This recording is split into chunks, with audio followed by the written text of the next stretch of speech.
Chapter 1017. After reading the old mistress letter, Li called Xiao Huan over and asked her to show the letter to Rui and the others. The old mistress letter was not written for him. She did not mention him as much as Rui. The next letter was very short. The handwriting was rather immature. Duan Wu had only been learning to read for a few years, so it was already very good that she had made such progress. The little girl used a worried tone to talk about the heavy workload that caused her to have no time to play during this period of time. She also said that the guy called Li Han was always bothering her, which was very annoying. The only time she wasn't annoyed was when he was explaining the math problems to her. For the time being, there were only 3 letters. The last one was naturally Li Xian's. Li Yi opened the envelope. After glancing through it, he shook his head helplessly. Li Xian, this guy, had thrown all the matters of the court to Emingzu. He had gone off to study soap bubbles, leaving Emingzu, a princess, to worry about the empress. And he still had the cheek to ask himself why the bubbles under the sun were colorful. Li looked at Yongning, who was blowing bubbles in soap water to tease Li Duan. Even Yongning knew that it was the interference of light. 2/3 of this guy's letter was actually about this, and based on this, he proposed 3 conjectures and 5 hypotheses. He picked up his pen and wrote on the paper. To understand why the soap bubbles under the sun are colorful, we must first understand the wave-particle duality of light. Speaking of the wave-particle duality of light, we must mention the theory of relativity. And before we understand the theory of relativity, we must definitely not bypass quantum theory. When he reached the angle between the direction of vibration of the incident light vector and the direction of polarization of the polarizer, Li could not continue. He then used one sentence to explain the principle of the interference of light, which caused the soap bubbles under the sun to be colorful. He then used a few hundred words to briefly describe the recent events of the past month. He asked about the situation in the capital. He estimated that 5,000 words should be enough. He put a few pieces of paper into an envelope and sealed it. The courier would send it to the capital at the fastest speed of 800 li. He looked at Fang and asked, "Just these 3 letters? Is that all?" Fang shook his head and said, "Only these 3. Li lowered his head and said after a long time, "So be it." Ever since he left the capital, he could only get bits and pieces of information about Emingzu and Shanning from Li Xian's letters. He thought they would write back, but after waiting for so long, there was still no letter. Even the letters he sent were not answered. He still remembered that the day before he left, Emingzu held his hand and asked him if he could stay. He also remembered that the girl ran out of the palace barefoot and cried her heart out. Thus, his anger toward certain people in the capital, which he had managed to quell with great difficulty, rose again. Li Duan watched for a while and didn't want to watch anymore. He trotted over, held Li Yi's arm, and asked, "Father, Duaner misses Xiao Rui and Xiao Nyang. When are we going back to the capital?" At the age of 2, Li Duan could already speak his mind in complete sentences. "In a few more days. In a few more days, I will be able to see Xiao Rui." Li picked him up and suppressed the anger in his heart. He asked with a smile, "Isn't Xiao Nyang at home? Why does Duaner still miss Xiao Nyang?" He only thought that Xiao Nyang was what Li Duan called ruaching or zuamo. Perhaps Rui taught him to call her that these days. "Xiao Nyang is not at home. Xiao Nyang is in the capital." Li Duan shook his head and said, "Xiao Nyang will give Duaner candy figurines to eat." The smile on Li Yi's face froze in an instant. Zuamo and ruaching would not give him candy figurines to eat. The child was still young, and eating too much candy was not good for his teeth. He gently put Li Duan down and picked up the letter sent by Li Xian. The letter said that there was a girl who stood on the palace wall every day and looked in the direction of Shuzhou. Every letter he sent would mention this sentence. The letter also said that she would read every letter he sent without missing a word. She was the person who would secretly give Li Duan candy figurines to eat. He lowered his head, touched Li Duan's head and said, "I also want to. When you grow up, I will take you back to see her." Li Duan nodded and said, "Then Duaner should eat well and grow up quickly. When you grow up, you will be able to see Xiao Nyang." Li Yi's face was a little dazed. There was once a girl who told him that she would eat well, sleep well, and do her homework well. She would grow up well and wait for him to come back. What the girl didn't know was that when she said these words, she had already grown up. A bunch of bastards. Thinking of the faces of those people in the capital again. Thinking of the girl standing opposite him and smiling with tears in her eyes, Li Yi's face darkened and his fists clenched. When Chen Cheng saw Li Yi, he knew that someone was going to be in trouble. He stood up from his seat and asked, "What happened?" Li Yi's face darkened. "Write a memorial and hand it in. Say that suppressing bandits in Shuzhou has cost a lot of money and suffered heavy losses. Ask the court to allocate 1 million taels of silver." Chen Cheng froze and then looked at him in disbelief. 1 million taels of silver? You're crazy. They won't agree. Li looked at him and asked, "Either they agree to allocate the money or Shuzhou doesn't pay taxes for 50 years. Which do you think they will choose?" Chen Cheng didn't need to guess to know which option the people in the capital would choose. Shuzhou had always been poor and full of bandits. Not mentioning paying taxes to the court every year, it could already be considered a good year if it didn't rely on the court's aid and not drag the court down. 1 million taels of silver or non-existent taxes. Even an idiot would know which to choose.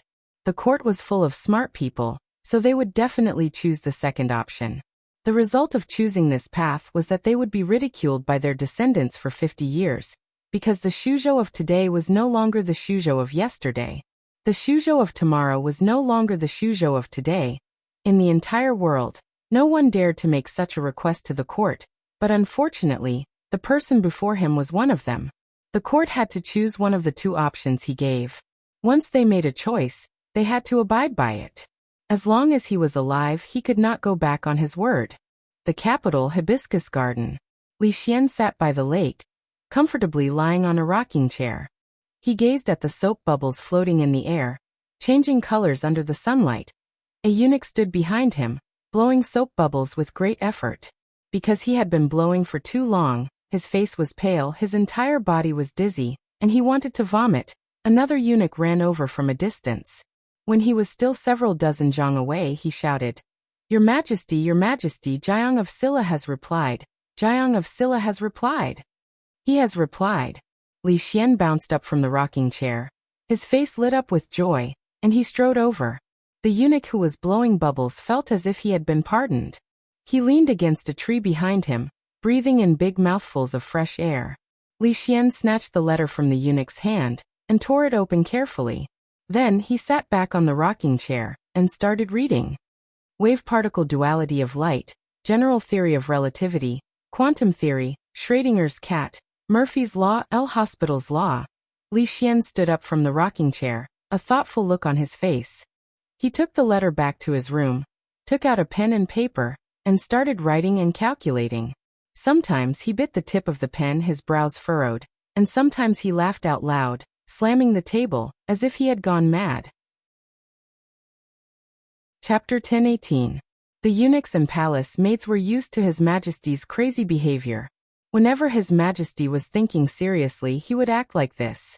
Compared to other things that His Majesty had done, this was nothing. A month ago, His Majesty gathered all the officials and nobles in front of the political hall. He sent 2 eunuchs to the top of the golden hall to throw down 2 iron balls, one big and one small, from the same height. The iron balls fell to the ground at the same time under the witness of countless officials and nobles. The Academy of Science proposed the concept of free fall, and calculated the value of gravitational acceleration considering air resistance. It was said that many of the Academy of Science's research was based on this concept. They didn't know what gravitational acceleration was, but after this experiment spread throughout the capital, 3 scholars went crazy within a few days. Since then, no one dared to question the Academy of Science anymore. It was said that His Majesty discovered this phenomenon when he was inspired by a strange woman in his early years. It was because of that woman that His Majesty embarked on the path of studying the laws of heaven and earth. To commemorate that strange woman, His Majesty named this experiment Shaohuan Freefall Experiment. Since then, the 5th of November every year has been designated as Science and Technology Day in the Jing Kingdom. Later generations also had high praise for this experiment. It was hailed as the first of the 10 most beautiful physics experiments in the Jing Kingdom. This experiment broke the rigid way of thinking, inspired people's wisdom, and had a profound impact on future generations. Of course, this was all in the future. Note: that's right, I copied the book review again. Thanks to Chidian Reader, Springwood 11 for your imagination. 2 hours later. Li Xian rubbed his slightly swollen head. His face was slightly pale. He finally saw the key point. The color of soap bubbles is caused by the superposition of light reflected from the front and back membranes. It's a phenomenon of light interference. He was startled. If the answer to the question was this simple, then the things he had read earlier, such as wave-particle duality, general relativity, quantum theory, Schrödinger's cat, Murphy's law, L'Hospital's law, all of these things that he had struggled so hard to understand, were all used by Li Yi to make up for the number of words in the book? Schrödinger's cat. What was the relationship between Schrödinger and old General Xue? He knew that the box might be poisoned, yet he still put the cat in. Did he ever consider the cat's feelings? Who was Murphy? Was he the descendant of the Mo family? The laws he proposed had nothing to do with the ideology of the Mo family. Who was Luo Bida? What was the limit? Why did he ask for guidance? If he ran fast enough, his sorrow would not be able to catch up with him. Was this the theory of relativity? But what did this have to do with his question? After staring blankly on the spot for a long time, his face finally revealed an embarrassed and angry expression. He sat back down and picked up the letter. A moment later, he suddenly slapped the table and said angrily, "This deranged fellow, he actually gathered 4,381 words this time." A figure walked in from outside and looked at Li Xian, asking in a low voice, "Imperial brother, did teacher send a letter?" Li Xian looked at the girl who was quietly standing in front of him with a smile. A trace of heartache flashed across his face as he smiled and said, "Yes, he said that Dwayner misses you very much and wants to come back to see you as soon as he grows up." The girl said with a smile, "I also miss Dwayner. I wonder if he has grown taller and how many teeth he has grown. I didn't say in this letter." Li Xian took out another letter from the table and handed it to her. He said, "This is a letter from him to you. Maybe it's written on it. Oh yes, there's also a letter from your imperial sister. When you return to the palace later, send it to her." "Thank you, Brother Xian." She took the letter. At this moment, a small figure ran in from outside. When she ran past the door, she accidentally tripped and fell. Without waiting for the eunuchs and palace maids to help her up, she got up by herself, patted the dirt off her body, and ran to Li Xian. She raised her little face and asked, Daddy, is Dwayner back?" Li Xian picked her up and said, "Dwayner hasn't come back yet. When Xiao Rui grows up, Dwayner can come back to play with you." The little girl who had just turned to bit her finger and said seriously, "Then Xiao Rui has to grow up quickly." Somewhere in the palace, the little girl carefully opened the letter with a faint smile on her face. She murmured, "Dwayner already has 20 teeth. His height." She stood up and gestured. She murmured, "His height is already up to my waist. When he grows up, I won't be able to carry him." She carefully read the letter several times before putting it into an envelope and locking it in an exquisite box. There were already several letters lying in the box. 1 letter every month. There were a total of 8 letters now. In other words, her teacher had been gone for a full 8 months. When she received her teacher's first letter, her heart was filled with joy. She was so happy that she couldn't sleep for a few days. Later, she wrote many pages of replies. Her wrists were sore. She had so many things she wanted to say to her teacher. She wanted to drink the soup that her teacher made. She wanted to eat the sugar figurines that her teacher bought for her. She wanted her teacher to put her on his neck to watch the fun later. She burned the letters one by one. No amount of paper could finish writing all the things she wanted to say to her teacher. She believed that her teacher knew all the things she wanted to say. "I wonder what was written in the letter that he wrote to my sister?" She looked at the other letter on the table and picked it up. She walked out of the palace and headed in the direction of the Morning Dew Palace. The Morning Dew Palace. The princess, who had just finished practicing, changed her clothes and bathed, walked back into the palace. She looked at an old man standing in the middle of the palace and asked, "1 year is almost up. What plans does Chief Chong have?" Changde raised his head and said, "There isn't much to see in the capital anymore. I plan to go take a look outside." This was once His Majesty's long-cherished wish. Now, I can only fulfill it on His Majesty's behalf. Emingzi nodded and didn't say anything else. Changde turned and walked out of the palace. After taking one step, he took another step back and asked, "I'll ask out of line. What plans does Your Highness have in the future?" "Chief Chang." Princess Shaning walked in from outside and nodded slightly at Changde. She then handed the letter to Emingzi and said with a smile, "Sister, Sir has sent a letter." Emingzi took the letter, and then thought of Changde's question. However, when she raised her head to look, there was no one at the palace door. She put the letter away and asked the young girl beside her, "You have to manage the academy and the women's union. If you feel tired, you can put one down first." "I'm not tired." The young girl shook her head and said, "It's good to be busy every day. I can also learn many things that can't be learned from books. Sister, on the other hand, don't be too busy.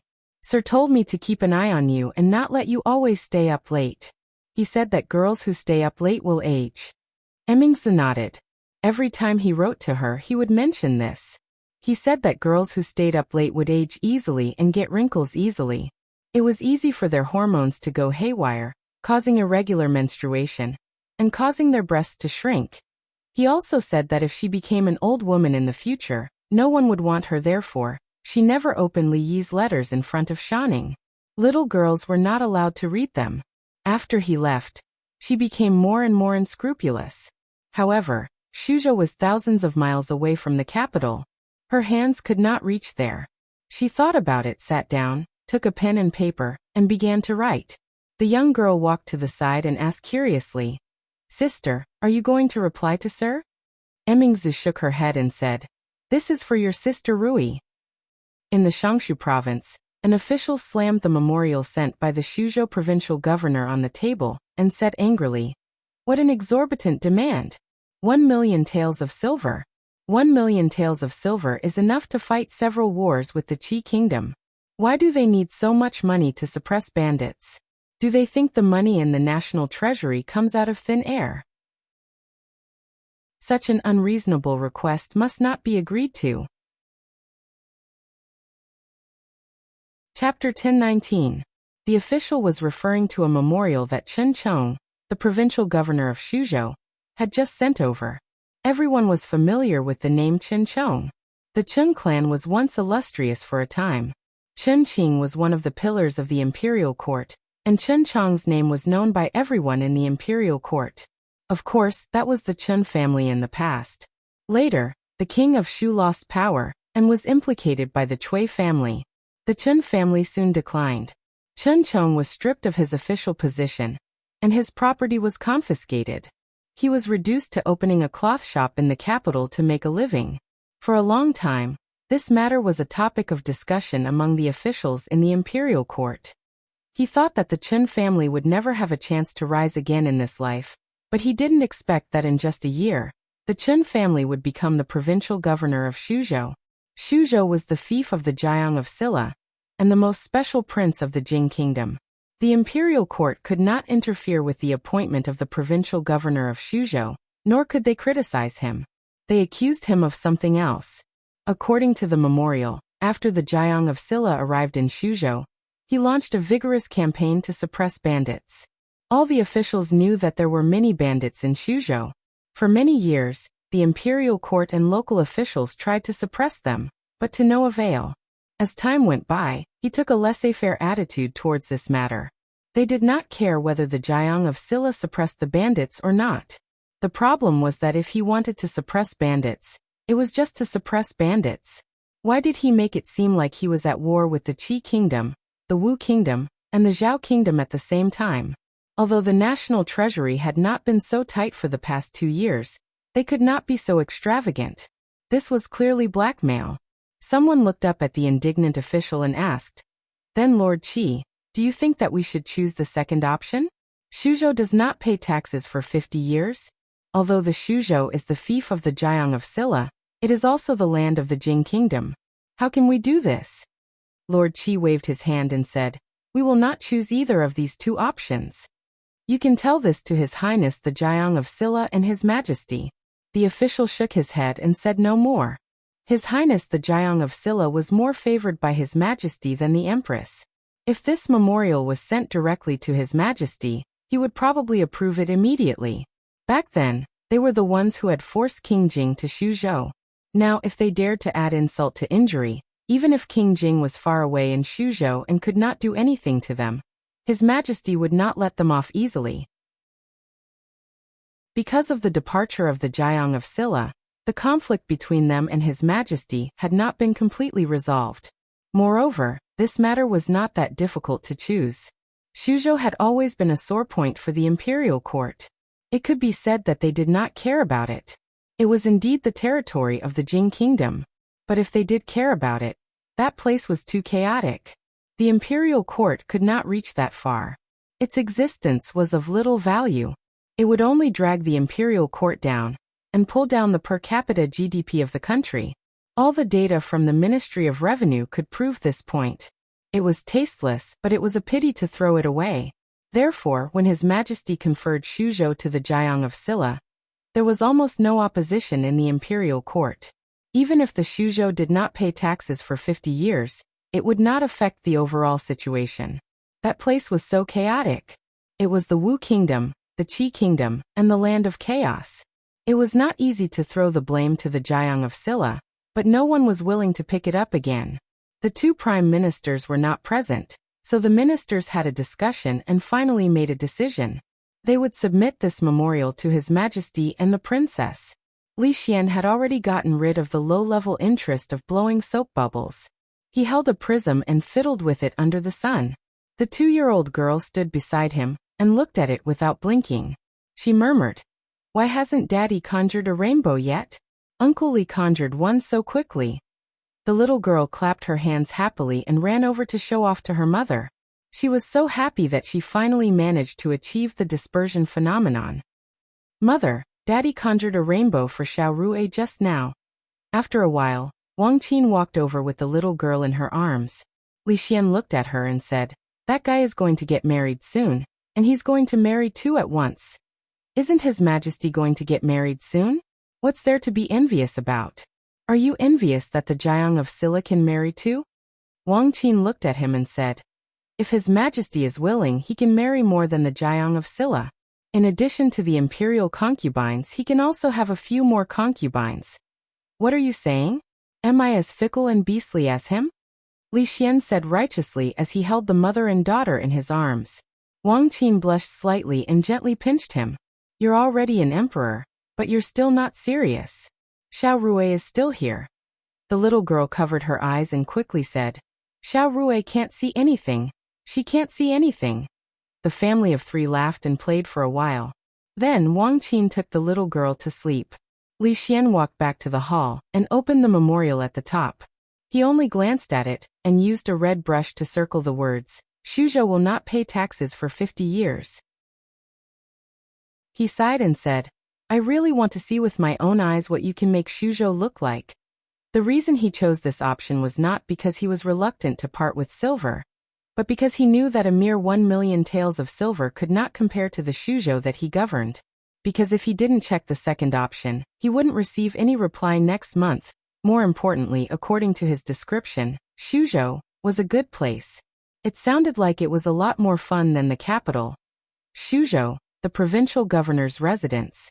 Chen Chong looked at the imperial edict that Li Yi had delivered and felt his lips go dry. His Majesty had actually agreed. He had agreed to allow Suzhou to develop freely for these 50 years and not have to pay taxes to the court. This was an imperial edict.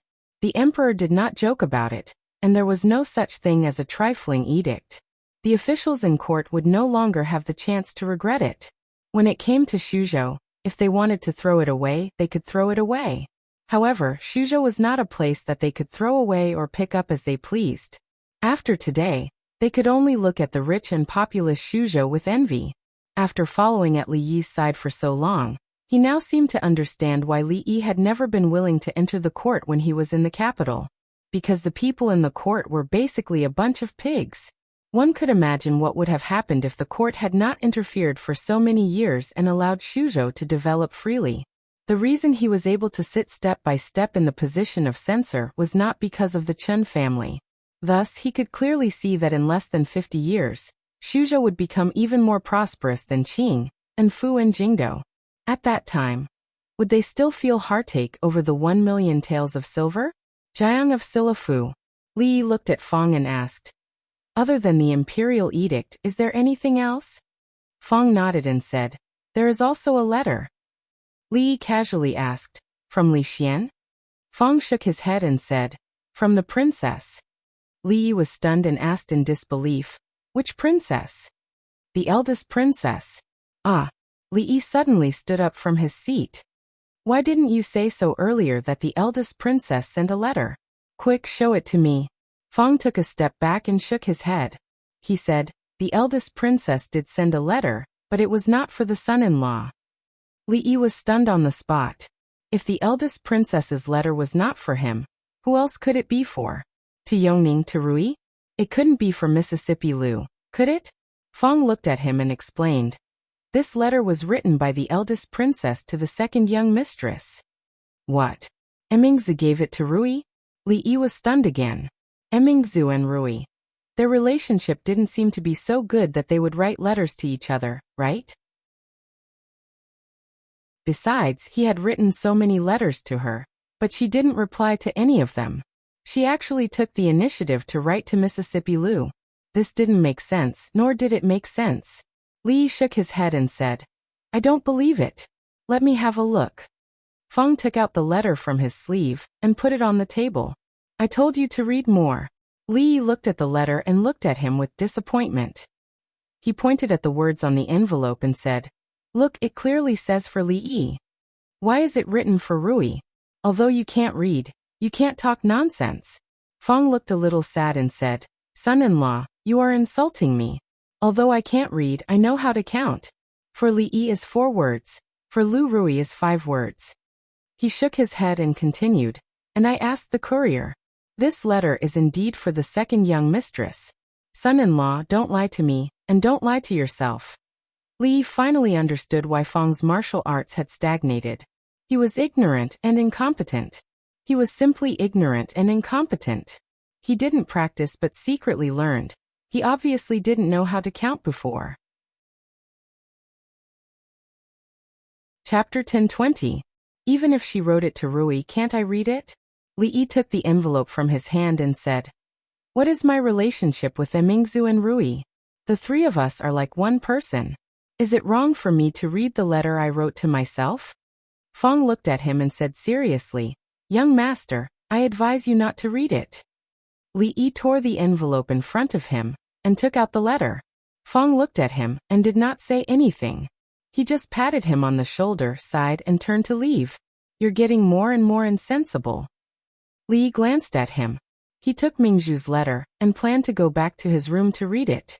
However, he did not go back. He stood there for a long time and wiped the sweat on his forehead. He opened the letter and handed it to Mississippi Lu and said, "This is a letter from Emingzu to you. I opened it for you." Fang was insensible. He did not know Rui when he saw her, so he opened the letter and handed it to her. After Li Yi handed the letter to Mississippi Lu, he asked thoughtfully, "Do you want me to read it for you?" Mississippi Lu said indifferently, "Read it if you want." "That's embarrassing." Li looked at the letter in her hand. Mississippi Lu turned and went back into the house. Li looked at her back and sighed and shook his head. Saying one thing and going back on one's words. Oh, women. Li leaned against the pillar and was puzzled. Emingzi did not reply to him. What kind of letter did she write to Rui? Changde and old Taoist Yuan were both gurus, and they were close to each other. In terms of distance and strength, there was no reason for them to ask Mississippi Lu for guidance. It could be said that they were confiding in each other's bosom friends, but they were not bosom friends. They would fight whenever they saw each other. It was impossible for them to chat about their daily lives. Emingzu would never compare who was older with Mississippi Lu in the letter. That would be asking for humiliation. What did they have to say in the letter? Li really couldn't understand. No matter how he thought about it, it was all Fang's fault. In the past, he was such a simple, kind, and qualified wingman. Ever since he got together with Little Red, He had completely changed. Emingzu had written a letter to Rui, but she hadn't told him in advance. What if what would he do? There was no way he could explain this to Rui, let alone the old emperor. Soon, Rui came out of the room. Li Yi pretended to ask casually, "What did she say in the letter?" Mississippi Lu glanced at him and said lightly, "The letter is on the table in the room. If you want to read it, go and read it yourself." "I don't want to read it." Li Yi shook his head and walked into her room. He said, "The letter you borrowed from me last time. Bah, it's time to return the book you borrowed from me. I'll go and get it myself." The letter was indeed on her desk. When Li Yi walked over, he glanced at it. There were only 2 lines of words. It didn't look like a letter at all. He took a book from the bookshelf. When he walked over, he stopped and finally saw the 2 lines clearly. "He teased me." That was the first line. "Help me beat him up, I'll help you next time." This was the second line. Li Yi looked at Mississippi Lu, who was standing at the door, and curled his lips. It was fine if she didn't want him to read it, but why did she have to take out a fake letter? She must have written it herself. Emingzu was the princess of a country, and there was no distinction between them. How could she say something like that? What's more, he wrote this letter just to get Rui to beat him up. What's this did he call? A clumsy self-directed performance. This Rui was getting more and more out of hand. "Hey, women." Then he saw the woman begin to close the door.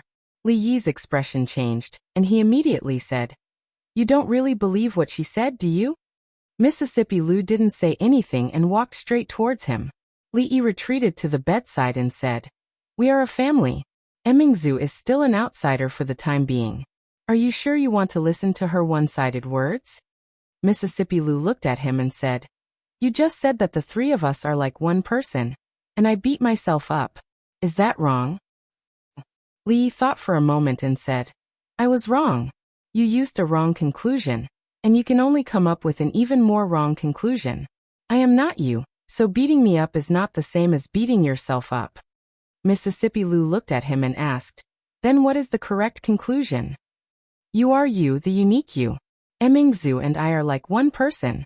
If she wants to beat me up, I have nothing to say."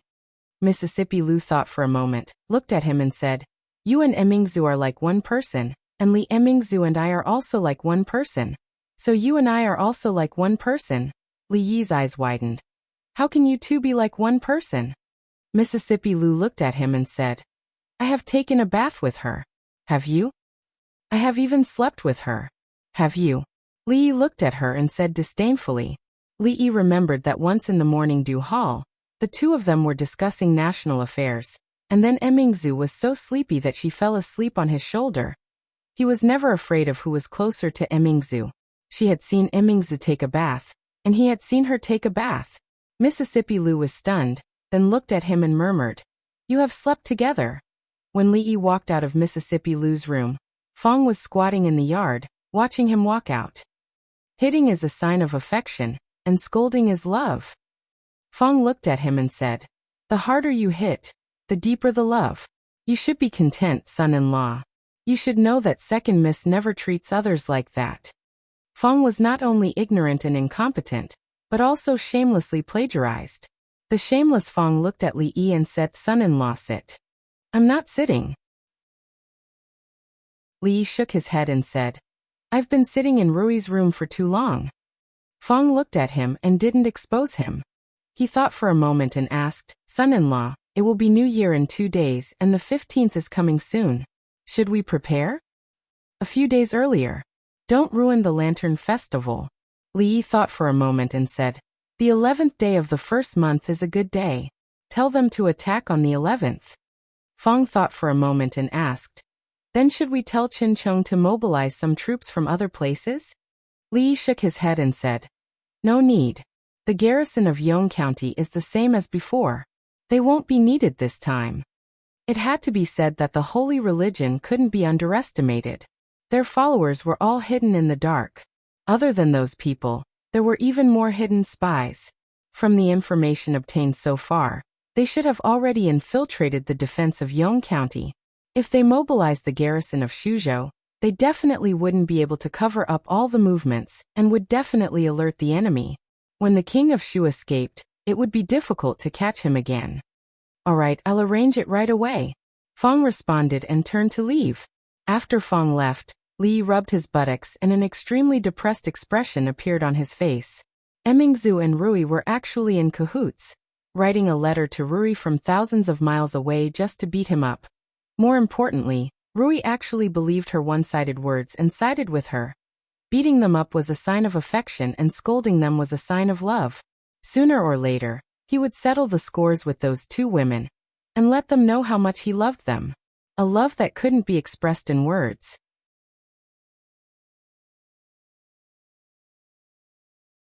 We can only use the Rui dew and perfume to pay for our wages. Everything is half price. Everything is half price. Whenever a shop advertised like this, there would be an endless stream of customers, causing the surrounding peers to be dumbfounded. 10 copper coins, half price, loss. If everyone did business like this, then all the merchants in this world would have starved to death long ago. These businessmen from the Jing kingdom really had no bottom line. Was silver so important that he was willing to throw away his face for it? However, when they looked at the crowded shop and the few people in their shop, the expressions on the others' faces became complicated. Finally, a few of them whispered a few words into the ears of their shop assistants. The assistants hesitated for a moment before walking out of the shop. New store opening, second item half price. Buy 3 get 1 free, buy 5 get 2 free, buy 10 get 5 free. Opening discount. 10 coins will be deducted for every 100 coins. 50 coins will be deducted for every 300 coins. The crowd split into several groups and rushed towards the shops. Amidst the crowd, a man in blue walked out of the shopping mall. He looked back for a long time before turning around and exiting the city gate from another direction. Opposite the shopping mall, on the second floor of a tea house, another man in blue withdrew his gaze and stood up. He respectfully said to the young man opposite him, "Lord Su, this man is Zheng Bang, a blue-clothed messenger of the church. He works under the right emissary." In the land of Bedlam, a man in blue looked at Fong Yu and said, "Guardian, it has been confirmed. That place has indeed been turned into a market. I've seen it with my own eyes. The shops there are doing very well. If we attack from the west gate, we can first rob them of all their goods and money. It's very convenient." Fong Yu lowered his head and thought for a moment. He asked, "Is there any movement in the defense of Yong County?" The man in blue thought for a moment and said, "Nothing out of the ordinary. I've already contacted our spy. He said that there are no signs of movement in the defense of Yong County. If there is any news, he will inform us immediately." Fong Yu nodded and said, "On the 14th of the first month. That's not appropriate." The king of Shu strode in from outside and said, "Baldy's men are here. They suggest that we attack a few days earlier, on the 11th of the first month. The 15th of the first month is the Lantern Festival. 3 days before that, the defense of the county will definitely be strengthened. It's most suitable to attack on the 11th of the first month. It can minimize the losses." Fong Yu thought for a moment and felt that what the king said made sense. Then he seemed to think of something and frowned. He said, "According to the almanac, it's forbidden to go out on the 11th of the first month." The king of Shu knew that the holy religion was troublesome, but he didn't expect it to be so troublesome. They already had the empress, so why would they still believe in the almanac? He frowned and asked, "Where is the almanac?" Fong Yu pointed to the table. The king of Shu walked over to take a look and picked it up. He smiled and said, "This is this year's. In a few days it'll be next year. This almanac is outdated. It'll be the 11th of the first month." He looked at Fong Yu and said, "I'll send someone to inform those baldies. They'll start preparing now and strive to be foolproof." Fong Yu was silent for a moment and nodded. "All right." The two discussed for a while more before the king of Shu left in a hurry. He stepped out of the door and looked up at the sky. His lips curled into a smile and he said eerily, "Li Jiang of Silla. We'll meet soon. Are you surprised? Are you surprised? Aren't you going to get married soon? I'll give you a big gift before your wedding." Inside the house, Fong Yu looked at the person behind him and said, "Go get a new almanac." "Yes, guardian." The person nodded and immediately went out. Soon he came back with a new almanac. The 11th of the first month of the year of Ihai, Ikai. This is the heaven's wish for the holy religion to make Ikai. Feng Yu was very satisfied with this and nodded. He looked at the person and said, "You may leave first." Yes. The disciple walked out. He still had a little doubt in his heart. The almanac said Ikai, but it didn't say who Ikai was. What if it was Ikai? Somewhere on a mountain in the fringe. Several figures were climbing the mountain path with difficulty. They were panting from exhaustion. "I say, why don't we take the main road? Why do we have to climb over the mountains?" "Don't complain.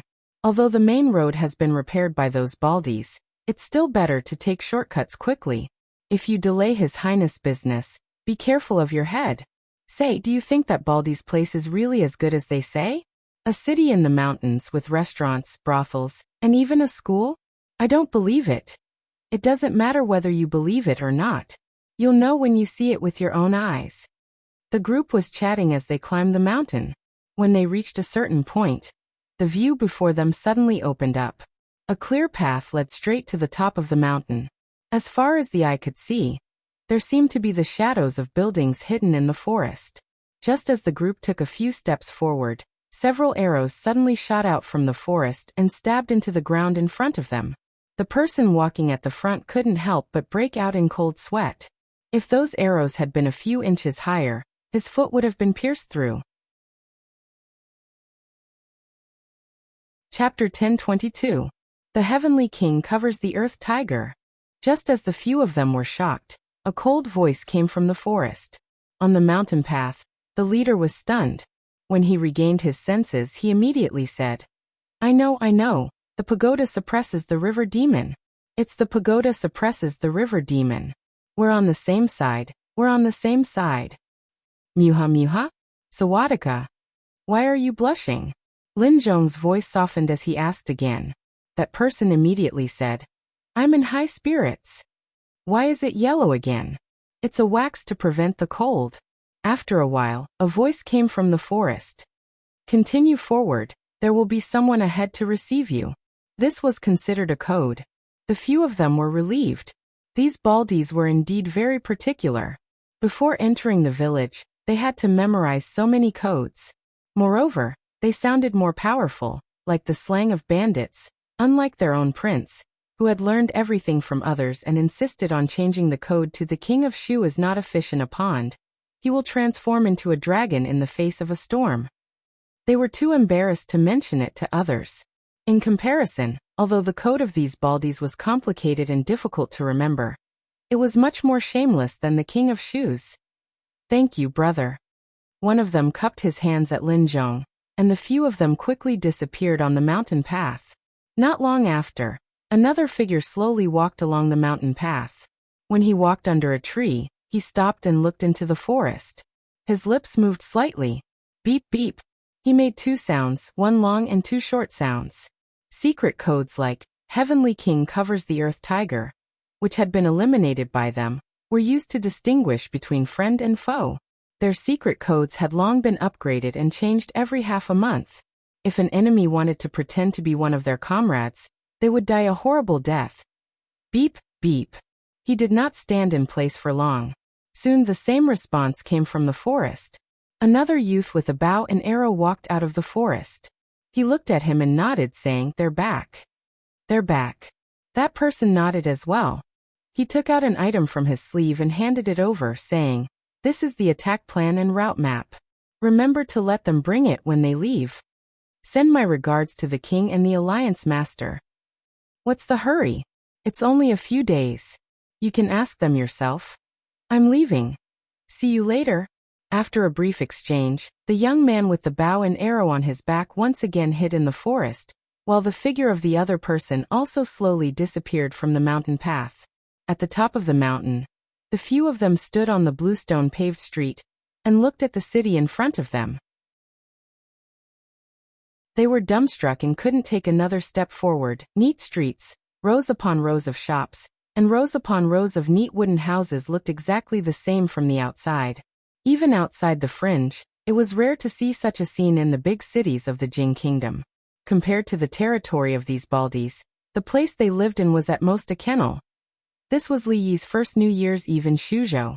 Although they were far away from the capital, the atmosphere of the new year was even stronger. Perhaps it was because there were fewer social activities, only a simple family. It was just like the pure New Year when he first came here.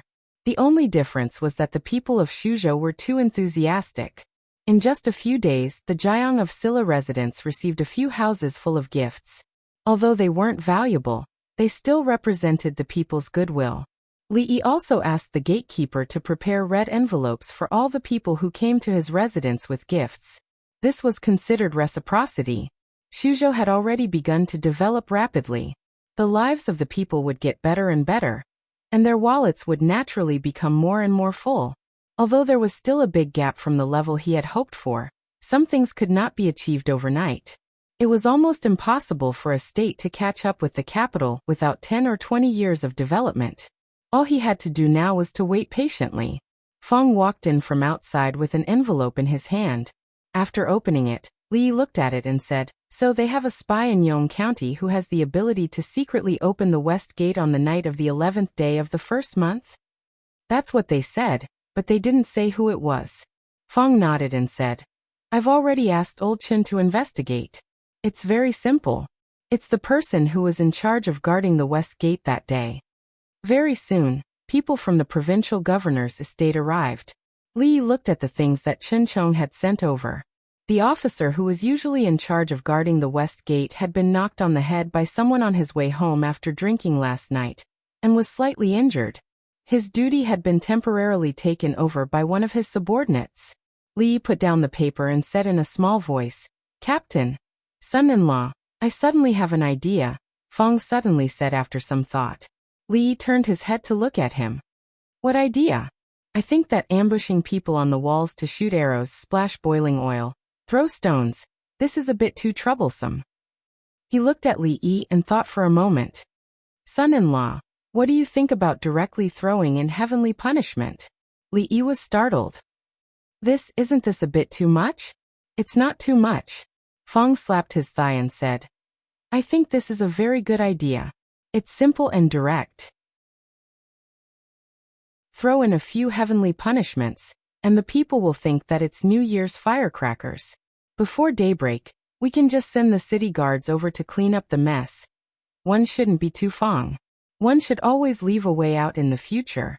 Throwing in a few heavenly punishments would not blow up the king of Shu or the bandits of the holy religion. It would blow up the productivity. Shu province was about to enter a stable stage of development. After things settled down here, and the king of Shu and emissary of the right were defeated, they would officially start marching into the land of chaos. At that time, they would be most lacking in manpower. Therefore, these people couldn't be blown up. It's better to prepare archers," Li said after some thought. Feng looked at him and asked, "What if they put up a fierce resistance and would rather die than surrender?" Li thought for a moment and added, "Prepare more heavenly punishments as well, just in case." Throughout the year, even the usually quiet and desolate Yong County would become lively and bustling. The liveliness reached a climax during the New Year's Day, and then gradually subsided. It was only after the 10th day of the new year that there were signs of recovery. All the people in the city had to prepare for the upcoming Lantern Festival. Today was the 11th day of the new year. The streets in the city were not crowded. A few months ago, Shu province had lifted the curfew. However, due to the large number of people during the New Year's Day, it was difficult to maintain law and order. In the days before the Lantern Festival, people were not allowed to walk on the streets after midnight. At this moment, it was still early. The shops and houses in the city were still brightly lit. However, outside the city, most of the people had already gone to bed. 10 miles away from the west gate of Yong County, on the dark and difficult-to-walk mountain path, a crowd of people suddenly appeared. At the front of the crowd, Feng Yu looked at the person beside him and said in a low voice, "Tell them to hurry up. We have to hurry. We must reach the west gate before midnight." "Yes, guardian."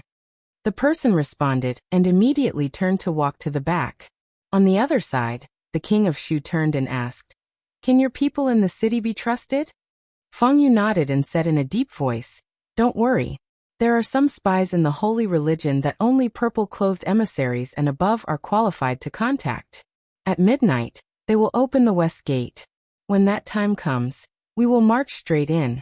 You lead the people and charge straight to the Jiang of Silla residence. We will be responsible for dealing with the guards in Yong County. We will meet outside the west gate in 2 hours. Chapter 1023. Hearing Feng Yu's words, the king of Shu nodded with a pleased smile on his face. This time, they had mobilized more than 3,000 men, all carefully selected elites. Wouldn't it be a piece of cake to take down Yong County, which only had a few hundred soldiers? He finally had the chance to settle the score with that person. Feng Yu turned around and saw the king of Shu's ferocious face under the moonlight. He frowned and reminded, "Don't forget, we want to capture him alive this time. When we get the information we need, you can do whatever you want to him." He knew about the blood feud between the king of Shu and Li Yi. He was worried that the king of Shu would kill him in a fit of rage. If that happened, the holy religion would be in vain. They missed the chance to force the king of Tian Fa to reveal the secret recipe last time, but they couldn't miss it this time. The king of Shu nodded and said eerily, "Don't worry, I can't bear to kill him so quickly. I want to bring him back and play with him slowly." After reminding the king of Shu, Feng Yu looked at the bald man on the other side and cupped his fists. "Commander Wang, the success of tonight's operation depends on you." Wang Wei smiled and said, "You don't have to worry about that. As long as you can fulfill your promise, leave the soldiers of Yong County to us." "Ambassador Feng, do you still not believe in our strength and reputation?" Wang Wei looked at him and said with a faint smile. Feng Yu cupped his fists again. "Thank you, Commander Wang. I trust your reputation." The key to this operation was the 1,000 men led by the bald man. They were powerful and extremely difficult to deal with. Without them, the holy religion would suffer heavy losses. When the time came, they would be the vanguard, and the holy religion would just have to fulfill their conditions afterward. If there were any accidents and the holy religion suffered heavy losses, it wouldn't matter. The territories of these bald men in the fringe could be taken over by the holy religion. No matter what, he wouldn't be at a disadvantage. At first, he was worried that these baldies would easily agree to this and that there might be some kind of trap. But now that things had come to this, there was no turning back. If there was a trap, it could only be that they were colluding with the government and Li Yi. But an official and a bandit, a soldier and a thief, was this possible? Yong County, West Gate. The curfew had arrived, and the shopping malls were all closed. Only a row of soldiers carrying 2 lanterns patrolled back and forth. The West Gate was different from the other 3 gates. Once out of the gate, one would be at the foot of the mountain. There were very few pedestrians there, so the gate was not open all year round. Originally, there was no need for night patrols. Some people call you brothers on the surface and seem to be on your side, but they are actually spies of the enemy. At the critical moment, they will betray you and make all your previous efforts go to waste. You have to be careful. All of Feng Yu's attention was on the city gate. Hearing this, he waved his hand and said, "Commander Wang, you worry too much. Do not have the heart to harm others, but do not have the heart to guard against others." Before Wang Wei finished speaking, as if to confirm Feng Yu's words, in the darkness, the tightly closed city gate suddenly opened a gap. Then it opened wider and wider, until it was completely open. "The city gate is open." The king of Shu suppressed his voice and said in a low and excited voice, "How is it? Do you believe me now, Commander Wang?" Feng Yu glanced at him and said with a smile, "Brothers, what are you waiting for? Charge." Wang Wei looked behind him and said to the people behind him. Then he took the lead and led hundreds of people towards the city gate. The king of Shu and Feng Yu looked at them charging in front, and a smile appeared on their faces. These baldies were really trustworthy, to charge in front to attack a city. After Wang Wei and his people rushed down, the king of Shu followed closely behind. According to the intelligence, after rushing through the city gate, they would enter the so-called shopping mall. In the middle of the shopping mall was a huge open space, surrounded by shops, forming a ring shape. The open space in the middle was very big.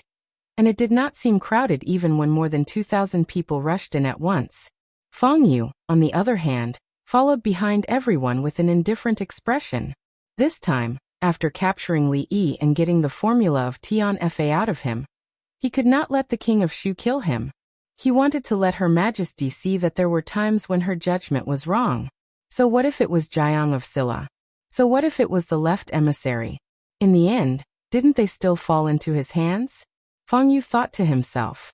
When he rushed to the city gate, he looked left and right, but did not see anyone around the city wall that he was hoping to see. He had an agreement with the spies in the city. If the city gate was opened, they would stand outside the city wall, and nothing would go wrong. Otherwise, something unexpected had happened. He stopped in his tracks almost instantly, and once again confirmed that there was no one around the city wall. His expression changed drastically, and he said anxiously, "Retreat, retreat quickly." He turned around quickly, and the two men in purple followed closely behind him. In an instant, they disappeared into the dense forest. The momentum of 3,000 people was so great that only a few dozen people who were closest to him could react. Most of the people had already rushed into the city. At this moment, the king of Shu had already rushed in. His face was full of excitement as he shouted, "Follow me to the Jiang of Silla's residence, and capture Li Yi alive. There's no need to go through so much trouble, I'm right here." A voice came from above. Suddenly, dozens of flames appeared on the city wall. Li Yi stood at the brightest spot on the city wall, looked at the king of Shu, and said, "Come up here." Looking at the figure on the city wall that he could not see clearly, but he felt a sense of familiarity from the depths of his soul. The king of Shu's expression froze.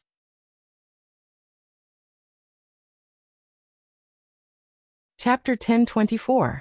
Bang. After a heavy sound, the gate of the shopping mall, which was originally open, was closed. With the light of the fire, one could see that above the city wall were rows of densely packed arrows. In other words, they were surrounded by people. Seeing the densely packed figures on the city wall, especially the faintly discernible face in the fire that he would never forget, the king of Shu's expression changed drastically. Li Yi. He spat out the name through gritted teeth. "I said to be careful of spies." Wang Wei led 1,000 people to block the city gate that they had just entered from. He looked at the king of Shu and shook his head. "Your Highness, look, I didn't overthink, did I? 100 people go and capture Envoy Feng." Wang Wei looked back. Although he didn't know how Envoy Feng saw through them and escaped without entering the city, he couldn't let this big fish escape after planning for so long. Immediately, some people went out of the city gate, while the rest closed the city gate. The king of Shu was stunned. After a long time, he came back to his senses and looked at him. His eyes widened and he said in disbelief, "Yu, I'm sorry, I'm a spy." Wang Wei looked at him and said, "Your Highness, give up your fearless resistance and surrender." Beside the king of Shu, several people immediately shouted, "Protect His Highness." They looked around and said loudly, "Everyone, don't panic. We have the numbers. Follow me and kill our way out." Kill our way out. Wang Wei looked at them and weighed something in his hand. He said, "Do you know what this is? This is heavenly punishment. As long as I throw this out with a boom, you will F*CK, who the F*CK ignited it." Seeing that the fuse of the thing in his hand was about to burn out, Wang Wei hurriedly threw the heavenly punishment out. Boom. Although he threw it at the corner of the wall, and the heavenly punishment was a low-quality version with limited power, more than 10 people in the king of Shu's group who were closest to it fell to the ground, moaning in pain. The fire in his eyes had yet to dissipate, and his ears were buzzing, mixed with the moans of the people around him. The power of the heavenly punishment made it so that no one dared to act rashly. "If anyone dares to resist, I'll let you have a taste of heavenly punishment." Countless figures had already come down from the city wall, and a dense wave of arrows was aimed at the people in the middle of the open space. The king of Shu's face turned pale in an instant. There were originally 3,000 people in the allied army, but because there was a spy in the middle, it suddenly became 2,000 people.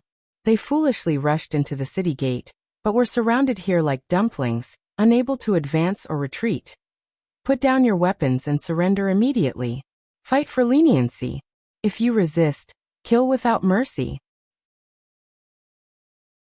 Wang Wei held a paper tube in his hand and shouted, "Those who surrender, stand on the left.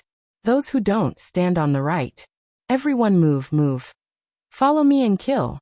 Someone in the crowd had just said a few words when an arrow shot out from the front and hit him right between the eyebrows.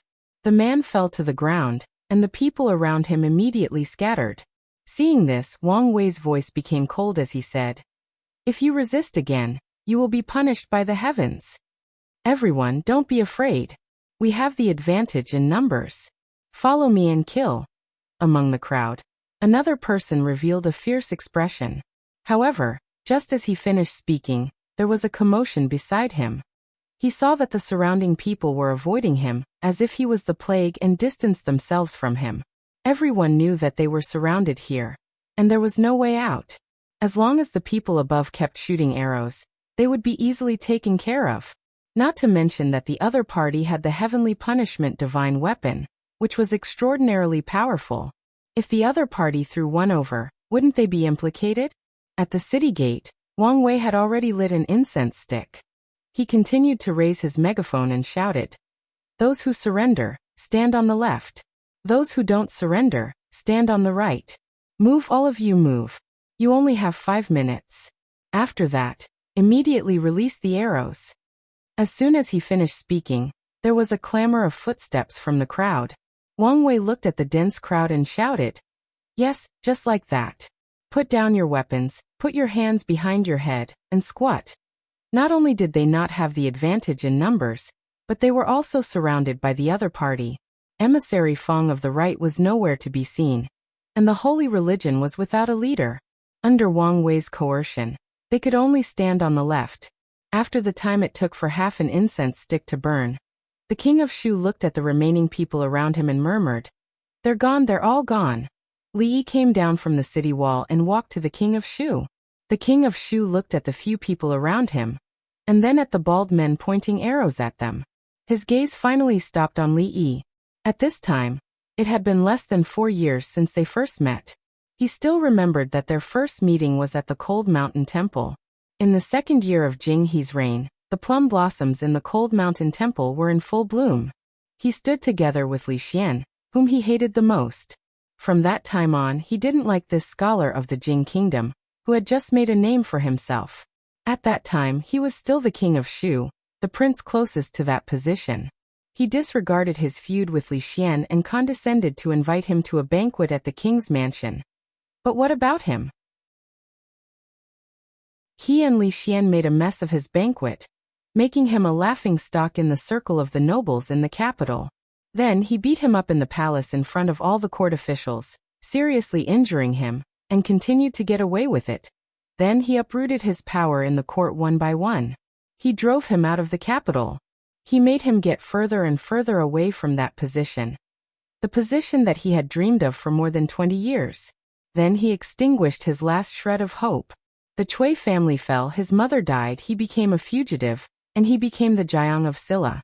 He took over his fief and his mansion. Now he had finally found a chance to wash away the shame he had suffered. However, Li Yi was standing right in front of him. They had never been so close to each other, nor had they been so far away from each other. The moment he met Li Yi, he missed his whole life. How good would it have been if he hadn't met Li Yi in the winter when the plum blossoms were in full bloom in the second year of Jinghe? However, there were no ifs. Cough, cough. The king of Shu bent over and couldn't stop coughing. He covered his mouth, but blood still seeped out from between his fingers. He suddenly pulled out a saber from the waist of a guard beside him, and slashed at Li Yi. A crazed look appeared on his face. Li Yi, I'm going to kill you." Li Yi pinched the tip of the saber. No matter how much strength the king of Shu used, the long saber couldn't move an inch. He exerted a little force and the saber flew out of the king of Shu's hand. He casually threw it to the ground, making a crisp clang sound. The king of Shu's body fell limply to the ground. Blood flowed from the corner of his mouth. He lowered his head and panted heavily. "Haha, you traitors, I am the emperor. How dare you rebel?" At a certain moment, he suddenly raised his head and pointed at Li Yi. He took a few deep breaths, and his face was no longer pale. Instead it turned rosy. He got up from the ground, put one hand on his waist and laughed wildly. Li Jiang of Silla, you are just a prince. Why don't you kneel before me? Treason, you are treason. I want to punish you for your crimes. I want to punish you for your crimes. I'm going to kill you, I'm going to exterminate your entire family. Li looked at the crazed king of Shu and shook his head. He waved his hand and said, "Take him away. Don't touch me, don't touch me." The expression on the king of Shu's face became terrified. He shouted, "You unruly people, unruly people. Where is the imperial army? Where is the imperial army? Guards, guards, guards. These unruly people want to harm me." Chapter 10:25. On the morning of the 12th day of the first lunar month, Butcher Zheng opened the door with dark circles under his eyes and saw the waiter of the restaurant across the street sitting listlessly on the threshold. Butcher Zheng glanced at him and said, "Hey, Gooden, what did you do last night? Why are you so sleepy?" The waiter glanced at him and said weakly, "How dare you say that? If your wife hadn't screamed last night, the whole street would have heard her. How could I be so sleepy? If you two do that again next time, it's none of your business whether my wife screamed or not. Why can't you sleep?" Butcher Zheng looked at him with a dark face and asked, "Next time? What do you want to do next time?" The waiter named Gooden was stunned. He looked at him and asked in surprise, "Can I?" Butcher Zheng picked up a boning knife and tilted his ear, asking, Come over here and tell me what you want to do." "I just want to tell you that you must have public morality. Do you want me and my neighbors to go and play drums and cheer for you next time?" The waiter shook his head. Butcher Zheng's wife was stronger than him. Even looking at Butcher Zheng was more interesting than looking at his wife. He stood up and said angrily, "I don't know who it was last night who set off firecrackers in the middle of the night. It was so loud that I felt the bed move. I was woken up just as I fell asleep. Don't let me catch that bastard. If I do, I'll skin him alive." Butcher Zheng didn't care about the guy who set off firecrackers last night. He was also angry with that bastard. Yesterday, he was preparing to have a baby with his wife. At the critical moment, he was scared out of his wits by the sound of firecrackers. Later, he found his wits, but he was lost. He was only allowed to go to bed after being kicked a few times by his wife who hadn't had enough fun. Speaking of that person, Butcher Zheng was enraged. He waved the knife in his hand and said angrily, "If I catch him, I'll cut his bones." Last night, many people in Yong County didn't sleep well, especially those near the West City Gate. A few days ago, when there was no curfew, everyone's nightlife would last until very late. These days, after the curfew, as soon as the sky turned dark, it was time to sleep. But regardless of whether they were sleeping or sleeping, they were all startled by the loud noise that occurred around midnight last night. The sound was so loud that even the ground beneath their feet shook. The first impression it gave people was that the sky had collapsed. Some people even mistakenly thought that it was an earth dragon turning over, and hurriedly ran out of their houses. They stayed outside for most of the night, and only dared to walk back into their rooms after seeing that nothing was out of place. During the day, everything returned to normal. The shops opened for business, and the commoners continued with their daily activities. Observant people would notice that a part of the city wall in the shopping mall was slightly charred, as if it had been burned. Most people only cursed the fellow who had fired the cannon in their hearts. Wang Wei didn't realize that he was responsible for firing the cannon last night. He stood in front of Li Yi, shook his head, and said with some regret, "Prince, the rest of the people from the holy religion have been captured.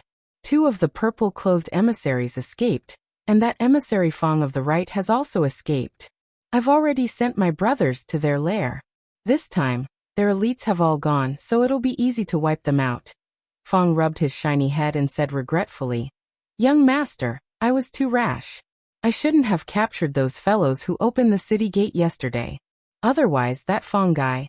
Halfway through his sentence, he realized that his surname was also Fong, so he added, "That emissary of the right won't be able to escape." Li Yi waved his hand and said, "It's all right. If he escaped, then so be it. We'll meet again in the future."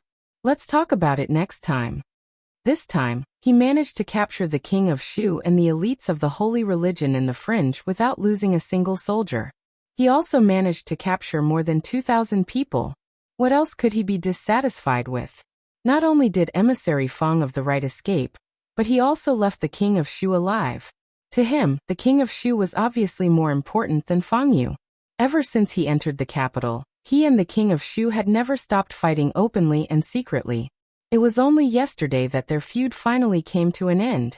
However, even he didn't expect that it would end up like this. After experiencing the ups and downs of life, he never got up again. He fell many times, and when he finally got the chance to get up again, he fell from heaven to hell in an instant. The king of Shu actually went crazy. When he was taken away, he was still shouting things like "Protect the emperor," "Rebel," and "There are always unruly people who want to harm the emperor." After he went crazy, he imagined himself to be the emperor. He had wanted to be the emperor all his life, and now his dream had finally come true. Although he was only deceiving himself, at least he succeeded. Fang touched his bald head again and asked, "Son-in-law, what should we do with the king of Shu?" Li Yi stood up and said, "I'll go see him first." After Li Yi left, Wang Wei looked at Fang and asked, "Brother Fang, is a bald head good to touch? How does it feel?" Fang nodded and said, "Not bad. Even if it feels good." Wang Wei removed the hand that was rubbing his head and asked, "Can't you touch your own head? You're crazy." Fang glanced at him and said, "If I had a bald head, would I need to touch yours?" His words were eloquent and reasonable. Wang Wei opened his mouth, but he didn't know how to refute. The king of Shu was temporarily imprisoned in the manor prison. When Li Yi walked in, Chen Chong followed behind him and said, "The king of Shu has been making a big fuss since last night, calling himself Wei. Last night, while he was asleep, I had a doctor take a look at him. He said that his pulse is extremely chaotic. It should be because he suffered a huge psychological blow and his mind is injured. Perhaps he will wake up after a period of time, or perhaps he will be like this forever." How could he not be shocked? If the king of Shu had not suffered a psychological blow, then the one being imprisoned would be Li Yi himself. After saying a few words, Chen Chong looked at him and asked, "What do you plan to do with the king of Shu?" Li Yi looked at the innermost cell and said, "Send him back to the capital." In the innermost cell of the manor prison, the king of Shu placed his hands on his hips and raised his head. He looked at the people in the cell next door and said loudly, "You unruly people, why don't you kneel when you see us? Let us tell you, our reinforcements will be here soon. If you kneel before us now, we will get them to save you all in a while. Humph, you unruly people, how dare you not kneel when you see us? We will not get anyone to save you." The people in the cell next door leaned against the wall and sighed as they looked at the king of Shu, who was talking to himself. How could a normal person go crazy just like that? The king of Shu turned around angrily and suddenly saw a familiar figure. After a moment of shock, he immediately laughed wildly and said, Lord Chun, you're here. Are you here to save us?" "Haha, you unruly people, do you see that? Our reinforcements are here. Lord Chun is here to save us. It's not too late for you to kneel before us now." Looking at the king of Shu laughing wildly in the cell, Chen Chong stopped in his tracks. The expression on his face was extremely complicated. No matter what, the Chun family had been loyal to the king of Shu for a period of time. Seeing this scene, he felt a different feeling in his heart. "Lord Chun, quickly come and save us. When we return, we will make you the prime minister. Tell us what you want to be, and when we return, we will make you." His gaze swept to the side, and when he saw the person standing beside Chen Chong, his expression changed drastically. He hid in a corner and shouted, "Li Yi, you traitor, you captured us, you want to rebel. Imperial father will not let you off. Imperial mother will not let you off. No one in the world will let you off." After shouting a few words, he quickly ran over and grabbed the bars. With a face full of anticipation, he said, Li Yi, let me go. Let me go, please. Don't you remember? Have you forgotten that I treated you to a meal? I even treated you to a meal." Seeing the king of Shu like this, Li Yi's heart was also filled with mixed feelings. If he had known this would happen, he wouldn't have done it in the first place. He just wanted to live a good life. Rui and the others. Whether the king of Shu became the emperor or not had nothing to do with him. If not for that meal, if not for Qinyu, perhaps the two of them would not have such an ending today. The king of Shu knelt on the ground and said loudly, Li, let me go. Whatever you want, I can give it to you. At some point, a look of understanding appeared on his face, and he said loudly, I know what you want. This emperor will give it to you. This emperor will give it to you. This emperor will give it to you. Release this emperor. This emperor will immediately add an edict for Mingzhu to marry you. Let me go, let me go. Not only will I let Mingzhu marry you, I will also let Li Xian marry you. I will also let Li Xian marry you.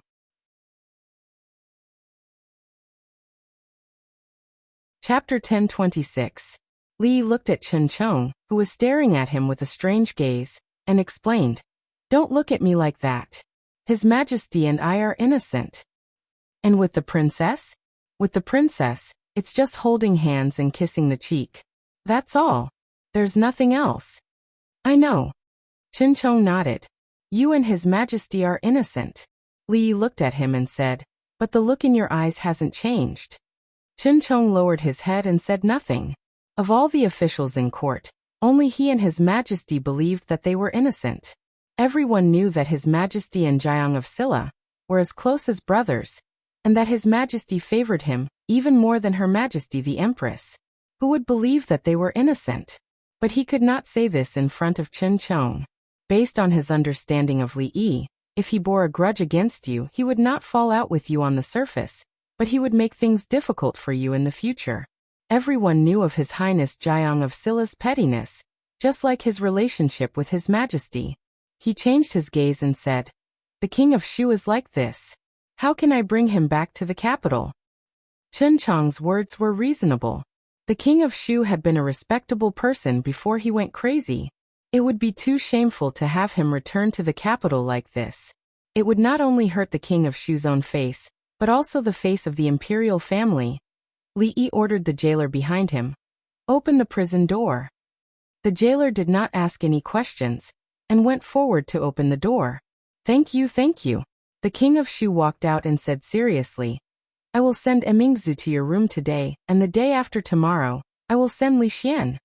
Thump. Li Yi reached out and lightly chopped at the king of Shu's neck. The king fell to the ground. This is much more respectable. Li Yi looked at Chen Chong and said, Don't delay this matter. Tomorrow, secretly escort him back to the capital. If he continues to make trouble on the way, just knock him out. Chen Chong was startled, then nodded. Okay. He pointed at the unconscious king of Shu and ordered the jailer, Bring him back first. Why did he go crazy? The jailer sighed.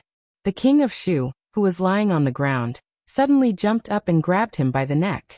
He said angrily, I'm not crazy. I'm the emperor. I'm the ruler of a country. You unruly people. Bang. Chen Chong chopped down on the king of Shu's neck with even greater force than Li Yi's. The king of Shu fell to the ground again. Chen Chong waved his hand and said, Take him away. Son-in-law, do you think the madness of the king of Shu is real? Fong squatted on the ground, looked at Li Yi, and asked, It's said that there are people who are unwilling to remember certain things because they suffered a blow, so they sealed a part of their memories. It sounds very mysterious. Is there really such a thing? Really, Li Yi said casually. Although this kind of thing sounded mysterious, it was not uncommon in the history of medicine. It was no longer important whether the king of Shu was really crazy or not. Based on Li Xian's style of doing things, he might not kill the king of Shu. However, the king of Shu would not be able to leave the capital in this lifetime. As for the one imprisoned in the capital, what difference did it make whether the king of Shu was really crazy or not?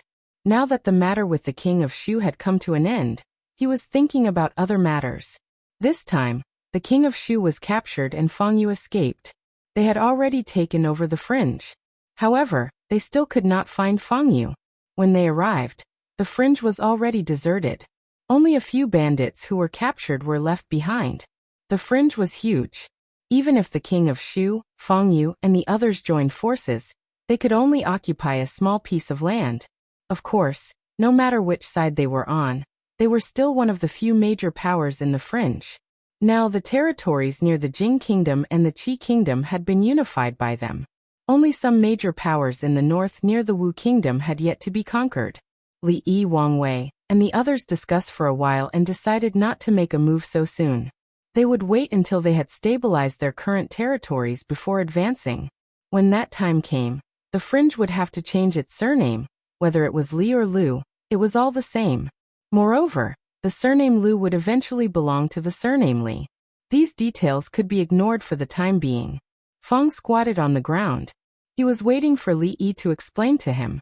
However, Li Yi only gave a perfunctory reply and did not say anything else. He had already noticed that the young master did not seem to like to talk to him recently. Thinking about it carefully, other than the time when the princess sent a letter to Mississippi Lu, he did not offend him in any way.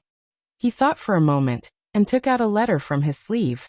He said, "Young master, actually the princess sent me a letter today. I didn't let second miss see it." Li Yi quietly hid the letter in his sleeve. He did not know why, but when he looked at Feng again he found him much more pleasing to the eye. "Not bad. You did a good job this time." He patted Feng's shoulder and quietly returned to his room. He closed the door and leaned against it. He couldn't wait to take out the letter from his sleeve. He had been waiting for this letter from Emingzu for a long time.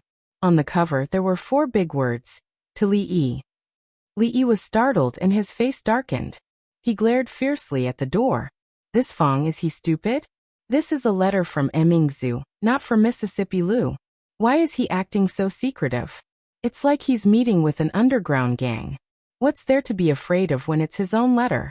Li Yi was stunned when he opened the letter. There was no letter paper. There was no letter paper in the envelope. Could it be that when she sent the letter, she forgot to put the content in it? Li Yi's eyes were a little moist. It was not easy for him to wait for a letter from her. It had been 9 months. He was about to marry Zumo Ruoqing, but he only waited for such a letter, and it was a letter without content. Did she let him imagine it himself? He turned the envelope over and over, but still did not find the content of the letter. But he found a bunch of hair in the envelope. This hair should not have been put in accidentally, because it was not one or a few strands, but a bunch, tied with a red band. It was not long, and one end was the tip of the hair, and the other end was cut very neatly. It should have been cut with a sharp tool such as scissors. It was very strange for Emingzu to write a letter. Last time, she sent a beating and asked Rui to do it. This time, she sent a bunch of hair. Why didn't she send a kiss and ask Rui to do it? Li Yi was about to sit down and study it. After taking 2 steps, he saw Rui sitting at the desk, holding a book in his hand and looking at him. He was stunned and asked, "Rui, when did you come here?" "It's been an hour." Mississippi Lu put down the book in her hand, looked at him and asked, "What's in your hand?" Li looked down at it, then looked at her and said, "A letter." Mississippi Lu asked, "Li Emingzu sent it?" Li Yi was surprised and said, "How do you know?" "When Uncle Feng secretly gave it to you just now, I heard it." Li Yi straightened the envelope and pointed at the words for Li Yi on it. He said solemnly, "You see, this time it's for me. I didn't peek at your letter." Mississippi Lu nodded and asked, "What did she say?" Then she added, "Of course, if it's something private, I won't ask. After all, I'm not like some people who have a hobby of prying into other people's privacy." Li didn't like what she said. What did she mean by having a hobby of prying into other people's privacy? That was concern. Concern was to help her and Emingzu establish the right outlook on life, values, and the world. She didn't want them to go astray. What's so good about prying into other people's privacy? You'll get beaten for prying into other people's privacy. It was obvious that she wanted to know, but she pretended that she didn't care. Ha, women, what privacy? In order to prove his innocence, Li handed over the envelope and said, "There's no privacy between us. You can take a look." Mississippi Lu took the envelope, opened it, and looked at Li Yi. Li Yi looked at the empty envelope and was stunned. After a while he looked at her and asked, "If I say that she didn't say anything and there's no letter in this envelope, would you believe me?" Chapter 1027. There's no letter in this letter. Do you believe me? Lee looked at Mississippi Lou with a sincere expression. Other than the tongue twister that almost made him bite his tongue, he did not seem to be faking it at all. Because he was not faking it at all. Mississippi Lou looked at him and asked, "Are you talking about tongue twisters?" Speaking of tongue twisters, I've actually studied them some time ago. Lee thought for a moment and said, 800 soldiers rushed to the north slope. Red carp and green carp and donkey. Black fertilizer evaporates and turns black. Gray fertilizer evaporates and turns black. Gray fertilizer evaporates and turns black. Yes, play. Lee stopped talking about tongue twisters because he just bit his tongue and it hurt. Mississippi Lou shook her head and said, I know there's nothing in that letter. I saw it just now. I'm just joking. She stood up and picked up the book she was reading just now. She said, by the way, lend this book to me for 2 days. I'll return it to you when I'm done. What book? Lee asked casually. Chen Shimi and Qin Xianglian. Mississippi Lou waved her hand and said, it's about the ungrateful Chen Shimi who married a princess and abandoned his wife. In the end he was killed by Master Bao. This kind of ungrateful, fickle person. Lee found that Mississippi Lou's use of idioms was getting better and better. But that was not the main point. The main point was that she only needed to tell him what book she had borrowed. He wrote the script himself. Didn't he know what kind of story Chen Shimi and Qin Xianglian was about? Did he ask her what the book was about? Ah, women. Cough. Cough. Seeing Mississippi Lou's gaze, Lee coughed twice and walked over. He took a book from the table and handed it to her. He said, if you have time, you should read this book. It's quite good. Girls should read more. Mississippi Lou reached out and took it. She asked, what book is this? A Huang and Nuying. Lee looked at her and explained. This book is about Emperor Yao having 2 daughters. The elder sister is a Huang and the younger sister is Nuying. Both sisters follow the teachings of the court, nurturing themselves and are pure in nature. One is gentle and virtuous, beautiful and intelligent, while the other is unruly, unreasonable and barbaric. They are both sisters, but why is the difference between them so big? Seeing the change in Mississippi Lou's gaze, Lee hurriedly said, of course none of this is important. What's important is... What's important? Mississippi Lou continued to ask. I forgot. Lee sat in front of the desk and said, it's boring to listen to others talk about it. It's better for you to see for yourself. Mississippi Lou turned around and walked out of the room. As she walked out of the room, Lee suddenly remembered something and quickly said, Rui, wait a minute. Mississippi Lou turned around and looked at him. Lee thought for a moment and asked, Rui, if you are a woman. No, you are a woman. What does it mean to give someone a bunch of hair? Soon drunk Mo and Ruaching would enter the door. Li Xian could not come, but he did not forget the gift. According to what he said in the letter, it was a generous gift, but Mingzu only gave a bunch of hair. This was too unkind hair, wishing that he would have a good start in the new year? Black hair tied to the hair, forever tied to the same heart. When a woman gives her hair to a man, it means that she has fallen in love with him. When a husband and wife get married, they also have to tie the hair. Mississippi Lou explained, looked at him and asked, why did a woman give you hair? Lee put his left hand behind his back, shook his head, and said solemnly, no, how could it be? Fong watched the son-in-law walk into the room with the letter and close the door. After a while, the door opened, and second Miss came out from inside. Her eyes suddenly widened. After a while, Li came out from inside with a sullen face, looked at Fong and said, Mingzu wrote the letter to me, not to Rui. Does it matter if she read it or not? Do you need to be so sneaky? Are you stupid? Son-in-law, can you read the letter from Princess Royal to second Miss? Can you not read the letter from Princess Royal to second Miss? Son-in-law, don't you know in your heart? Fong rolled his eyes, looked at Li Yi and asked, son-in-law, who is stupid? After listening to Fong's words, Li Yi's heart suddenly sank. His IQ was even lower than Fong's. He couldn't read the letter that Mingzu wrote to Rui, but Rui couldn't not read the letter that Mingzu wrote to him. So no matter who the letter was written to, as long as it was written by Mingzu, he had to hide it from her secretly. Li looked at Fong. Even he understood the logic, but he didn't think of it immediately. He suddenly felt an unprecedented heartache. There's another letter here.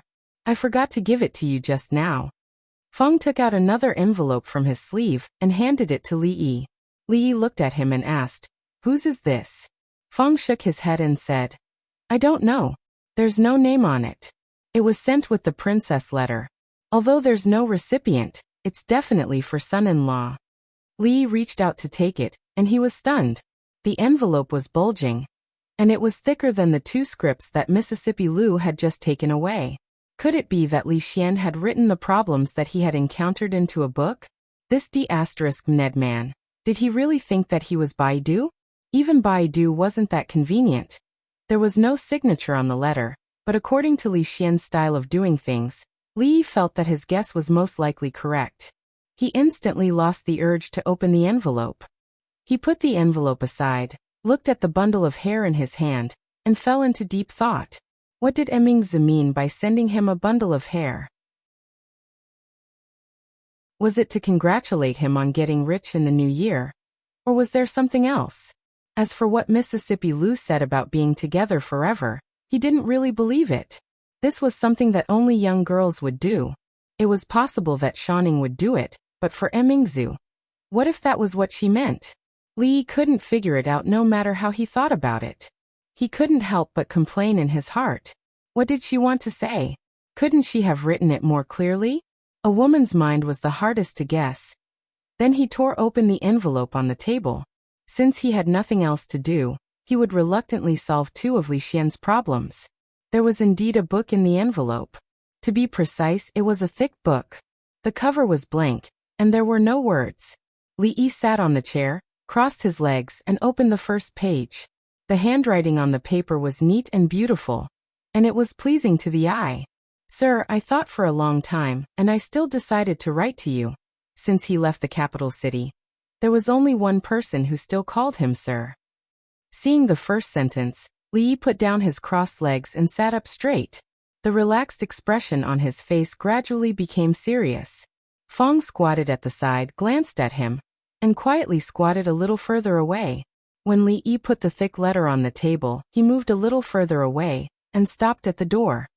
"A few days before I wrote to Sir, the plum blossoms in the cold mountain temple bloomed again. My royal sister took me to see it once. The people in the capital city all said that this was the year when the plum blossoms in the cold mountain temple bloomed the most. It's a pity that my painting isn't as good as Sir's. Otherwise, I could draw this year's plum blossoms and keep it for you to see when you come back." Her handwriting was neat from beginning to end, and it could be seen how serious she was when she wrote the letter. The letter was very long and trivial. On one page, she would write how beautiful the plum blossoms in the cold mountain temple were, and on another page, she would write about the death of the old man who bought candy figurines on the street, and she had been sad for a long time. On another page, she would write about what she had seen in the academy, and at some point, she would mention that she was now in charge of the women's union. And there were many things she didn't know how to do, and she was learning slowly. Li Yi could feel her mood from her words, her joy, anger, sorrow, and joy, as if she were by his side. He held up the letter that could already be called a book, and carefully read word by word, line by line, and page by page. His eyebrows gradually relaxed, and a smile unconsciously appeared on his face. When Su Jing walked in from outside, he was stopped by Feng at the door. Feng looked back at the figure who had been sitting quietly in the courtyard for a long time, and whispered, "Don't disturb him."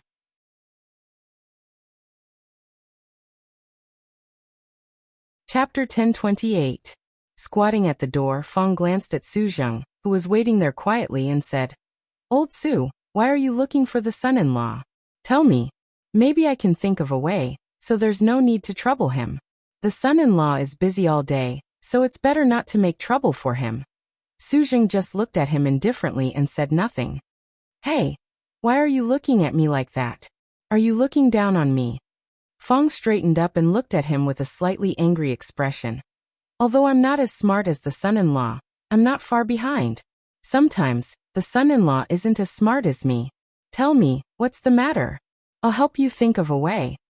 Su Jing looked at him and said, "We have a goddess and a protector, and the other side also has a goddess and a protector. In terms of numbers, we don't have the advantage. Most of the captive believers are from the Qi kingdom, and many of them are unwilling to surrender. After saying that, he looked at Fang and asked, "What's your idea?" In Fang's eyes, there was no normal person in the holy religion except for the son-in-law and Miss Ruoqing.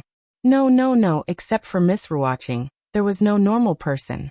Including Su Zheng in front of him, no one knew what was going on in their minds. They were extremely paranoid and crazy. They were a group of lunatics. What could he do to a bunch of lunatics like this? Was he supposed to press their heads and make them submit to him?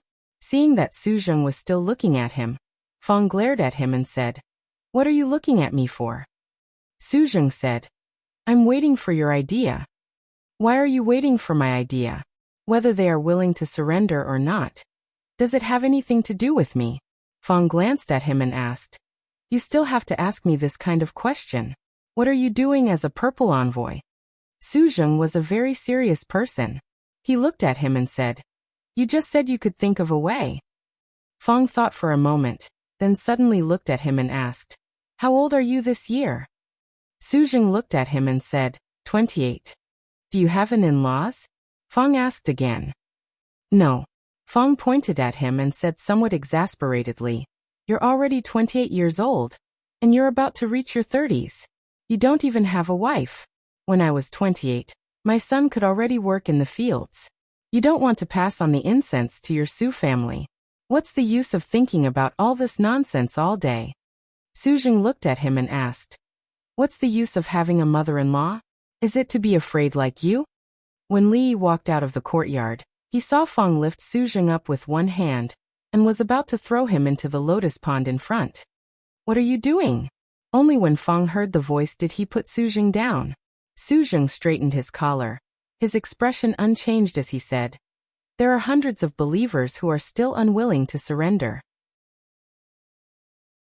Most of them are from the Qi kingdom. Our influence in the Qi kingdom is not as great as theirs." The holy religion was now clearly divided into two parts. One was the Qi kingdom branch with Taoist nun as its concubine, and the other was the Jing kingdom branch with Ruoqing as its concubine. The Taoist nun's influence in the Jing kingdom was not as great as that of Ruoqing, and Ruoqing's importance in the hearts of the believers in the Qi kingdom was not as great as that of Taoist nun. Now that there was a conflict between the two concubines and they needed to take sides, there would be two completely different choices. "I understand." Li Yi nodded and said, "You can go now. I have my own way of dealing with this matter." "Okay." Su Zheng cupped his hands in obeisance and simply turned to leave. Fang stared at Li Yi with wide eyes and asked curiously, "What is your way, son-in-law?" He really couldn't figure it out. They didn't want to believe him, so what could he do? Could the son-in-law control what they were thinking? According to his experience, when the son-in-law said he had a way, he really did have a way. This was different from him. It seemed that the son-in-law was indeed a little smarter than him. He had to face this fact. For Li Yi, the problem of the believers of the holy religion was not simple, but it was not difficult either. As long as he found the right problem and applied the right medicine, he would soon see results. At present, the first thing on his mind was the upcoming wedding. When the officials and nobles in the capital married concubines, they would quietly carry them into the house in a sedan chair. They wouldn't make too much of a fuss. At most, they would invite some relatives and friends to get together. Li Yi also didn't intend to make the whole Shuzhou bustling. He didn't intend to announce it with great fanfare, nor did he want to invite the officials of Shuzhou. Although he could receive a lot of gifts, did he care about these things? However, it couldn't be too simple. After all, for women, this was one of the most important things in their lives. Whether it was Zuamo or Ruoqing, they couldn't be wronged. Of course, seriously speaking, this was also his first marriage, so he had to take it seriously, if the last time he was knocked unconscious didn't count. He walked into the room. Rui was looking at the clothes in the wardrobe and worrying. Seeing him come in, she hurriedly pulled him over and asked, "Husband, what do you think I should wear on the day my two sisters marry?" Li Yi was dazzled by the clothes in her wardrobe and said, "My wife looks good in anything." Rui shook her head and said, "That won't do. I have to choose one." Li closed the wardrobe, put his arm around her waist and said, "There's no need to choose. I've already chosen the clothes you want to wear on that day." "Which one?" Rui asked in confusion. Li led her to the bed, opened a box at the head of the bed, and rummaged out a piece of clothing. He said, "Just wear this." Rui was stunned, and then she shook her head and said, "Don't talk nonsense, husband. How can I wear this? Because I haven't seen my wife in this dress." Li put the wedding dress on the bed, held her in his arms and said, "Last time, I got married in a daze. Later, I thought about it. How can I be so careless about marriage? So this time I want to marry again." Li looked at her and asked, "My wife, are you willing to marry again?" "Husband, Dwayner is already 2 years old." Rui looked at him with a red face and whispered, "If we do this, others will laugh. I'll see who dares to laugh." "No way." Li moved closer to her ear, sucked her earlobe and asked softly, "Can I?" Rui's soft body collapsed in his arms and her cheeks were red. She said as if she was sleep-talking, "Yes." When Xiaohuan passed by the courtyard, she stopped and turned back to take a curious look. Why was the door of the young master and the young lady's room closed again? It was clearly open just now. When Li walked into another small courtyard, Xiao Chui was playing happily under the sun with a prism. Among Xiaohuan, Xiaozhu and Xiao Chui, she was the best at playing. She was the best at playing shuttlecock, and she was also the best at playing kickboxing. She could even play more tricks than others. At this moment, she was showing Feng the phenomenon of using a prism to make a rainbow under the sun. Feng was obviously not interested in making a rainbow. He squatted beside her and whispered, "Xiao Chui, I have something to discuss with you." "What's the matter, Uncle Feng?" Xiao Chui adjusted the angle of the prism and asked casually. Feng looked at her and said, "You see, you call Xiao Hong sister, and I call you Uncle Feng. Between these two, is there a gap in seniority?" Xiao Chui couldn't change the way she called him. This was a sore point in his heart. Other people wanted to raise their seniority, but he just wanted her to call him Big Brother Feng. Was this request too much? Xiao Chui raised her head and blinked her eyes. She asked, "What do you mean?" "You see, your Xiao Hong sister is with me now. We are of the same generation." Feng looked at her and said patiently, "You call me Uncle Feng, and you call her Xiao Hong sister. Is there a gap in seniority?" Xiao Chui thought about it and came to a realization. She nodded and said, "It seems so." She looked at Feng and said seriously, "I'm sorry, I won't call you that in the future." Lao Feng suddenly felt tears welling up in his eyes and his nose tingling. It had been 3 years, almost 3 years. She was finally enlightened. Xiao Chui looked at him and said sincerely, "Uncle Feng, I'm sorry. I didn't mean it. I'll call her Aunt Xiao Hong from now on." Seeing Feng standing there in a daze with tears in his eyes, Xiao Chui was startled and asked, Uncle Feng, what's wrong?" "It's nothing." Feng wiped his eyes and looked up at the sky. He said, "The sun today is a little poisonous. My eyes hurt and I'm tearing up." Xiao Chui looked up and said doubtfully, "The sun today is not poisonous." "Not poisonous?" Feng lowered his head and shook it. He said, "That's because I thought of my dead mother." "Ah." Feng wiped his eyes and sighed. If she didn't die, she would be living a happy life now.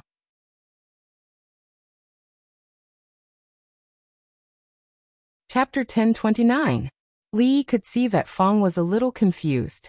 Otherwise, he would not have made such a helpless, pained, and disheartened expression. Even when he thought of his mother who had died early before she could enjoy her happiness, he would not have been like this. "Miss and Sister Ruoqing are in the room. Son-in-law, you can go in by yourself." Xiao Chui continued to play with her prism. Since the matter with drunken Mo and Ruoqing was settled, she had changed the way she addressed herself. This was learned from Xiaohuan. Later, Xiaozhu also followed suit. Li walked into the room. Xiao Chui had already made a rainbow. Looking at Feng, she said proudly, "Uncle Feng, look, isn't it beautiful? I can also use other methods to make a rainbow." Sister Xiao Chui." Lao Feng looked at her and said seriously, "I'm calling you sister. Can you let me finish talking?" Xiao Chui put down the prism, shook her head and said shyly, "Uncle Feng, you are too polite. I am much younger than you." Drunken Mo and Ruoqing were both in the room. The two sat by the bed, on which there were two neatly arranged wedding dresses. Drunken Mo generously pointed to the bed and said, "Sister Ruoqing, which one do you want? Take your pick." Ruoqing looked at her and said doubtfully, "But you embroidered all these." Drunken Mo frowned and said, "So what if I embroidered it?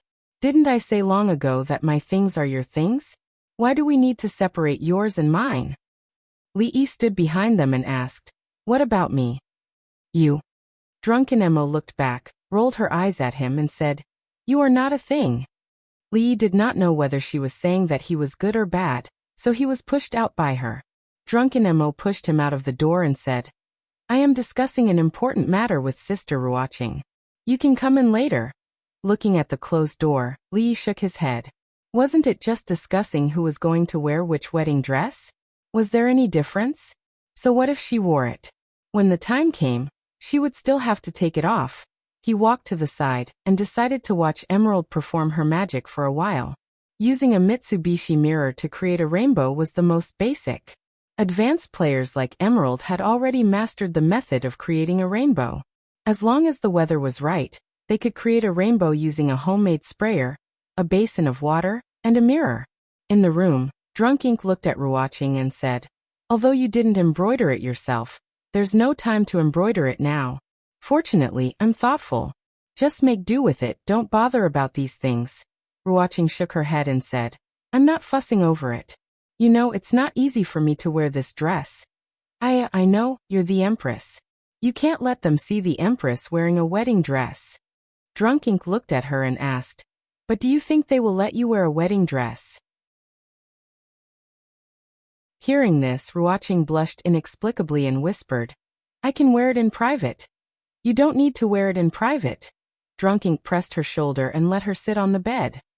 "You don't have to worry about these things. Who cares about the Empress? You just have to be your bride in peace." She took off her shoes and socks and jumped onto the bed. "Don't hesitate. Put it on first. This is the first time in my life that I'm wearing a wedding dress." Ruoqing had no choice but to agree. Soon in the room, in front of a dressing mirror that was as tall as a person, there were two more brides. Both of them were already very beautiful. And now that they were wearing wedding dresses, it added a bit of soul-stirring charm. Drunk Ink looked at the mirror for a long time before snorting softly. That guy got lucky. When she and Ruoqing sat back on the bed, she seemed to think of something and suddenly looked at Ruoqing. "What's wrong?" Ruoqing was a little confused by her gaze and looked at her. Drunk Ink was startled and suddenly asked, "Although we married at the same time, there has to be a sequence.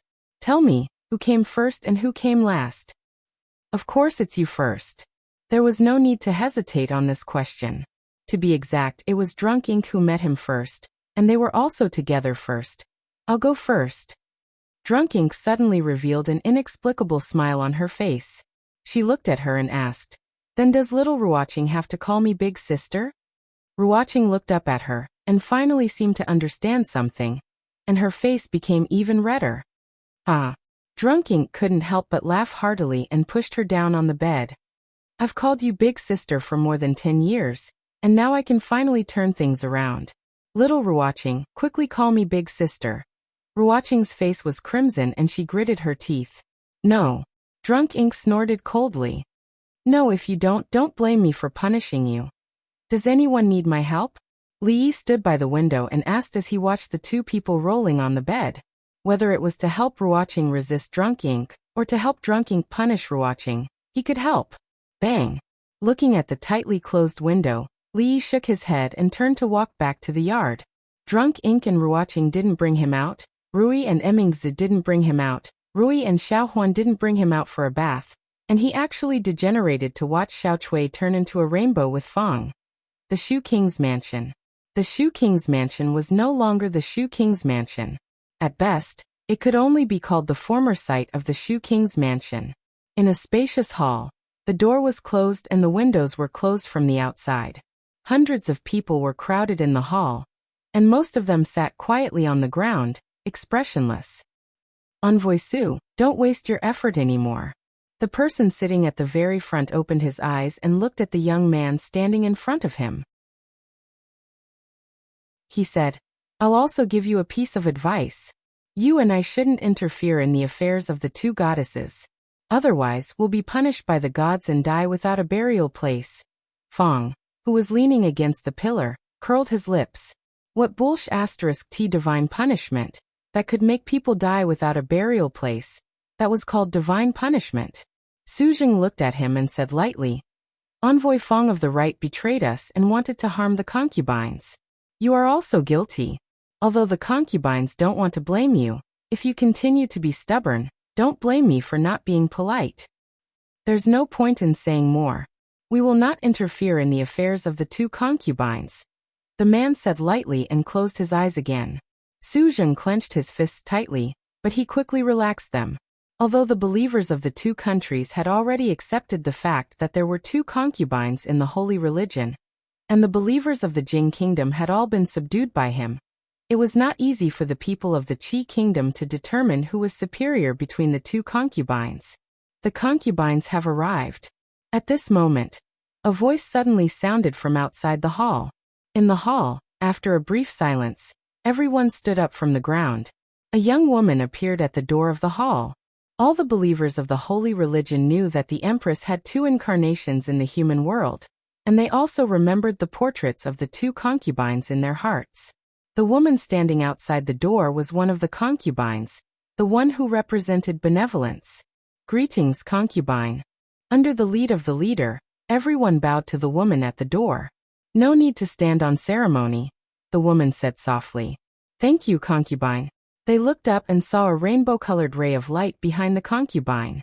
It wasn't just one, but several, dozens. The Empress was draped in rainbows, and behind her were countless rays of light. Like a goddess, Wanru appeared in front of them. Inside the hall, all the believers were dumbfounded. Old Fong froze on the spot, pursed his lips, nudged Su Jing who was standing on the side, and asked, That, your other queen, can she glow? Greetings, concubine. Su Jing didn't answer him, instead kneeling down on both knees, prostrating himself on the ground, and loudly said, Greetings, concubine. All the believers in the hall knelt down at the same time, prostrating themselves on the ground.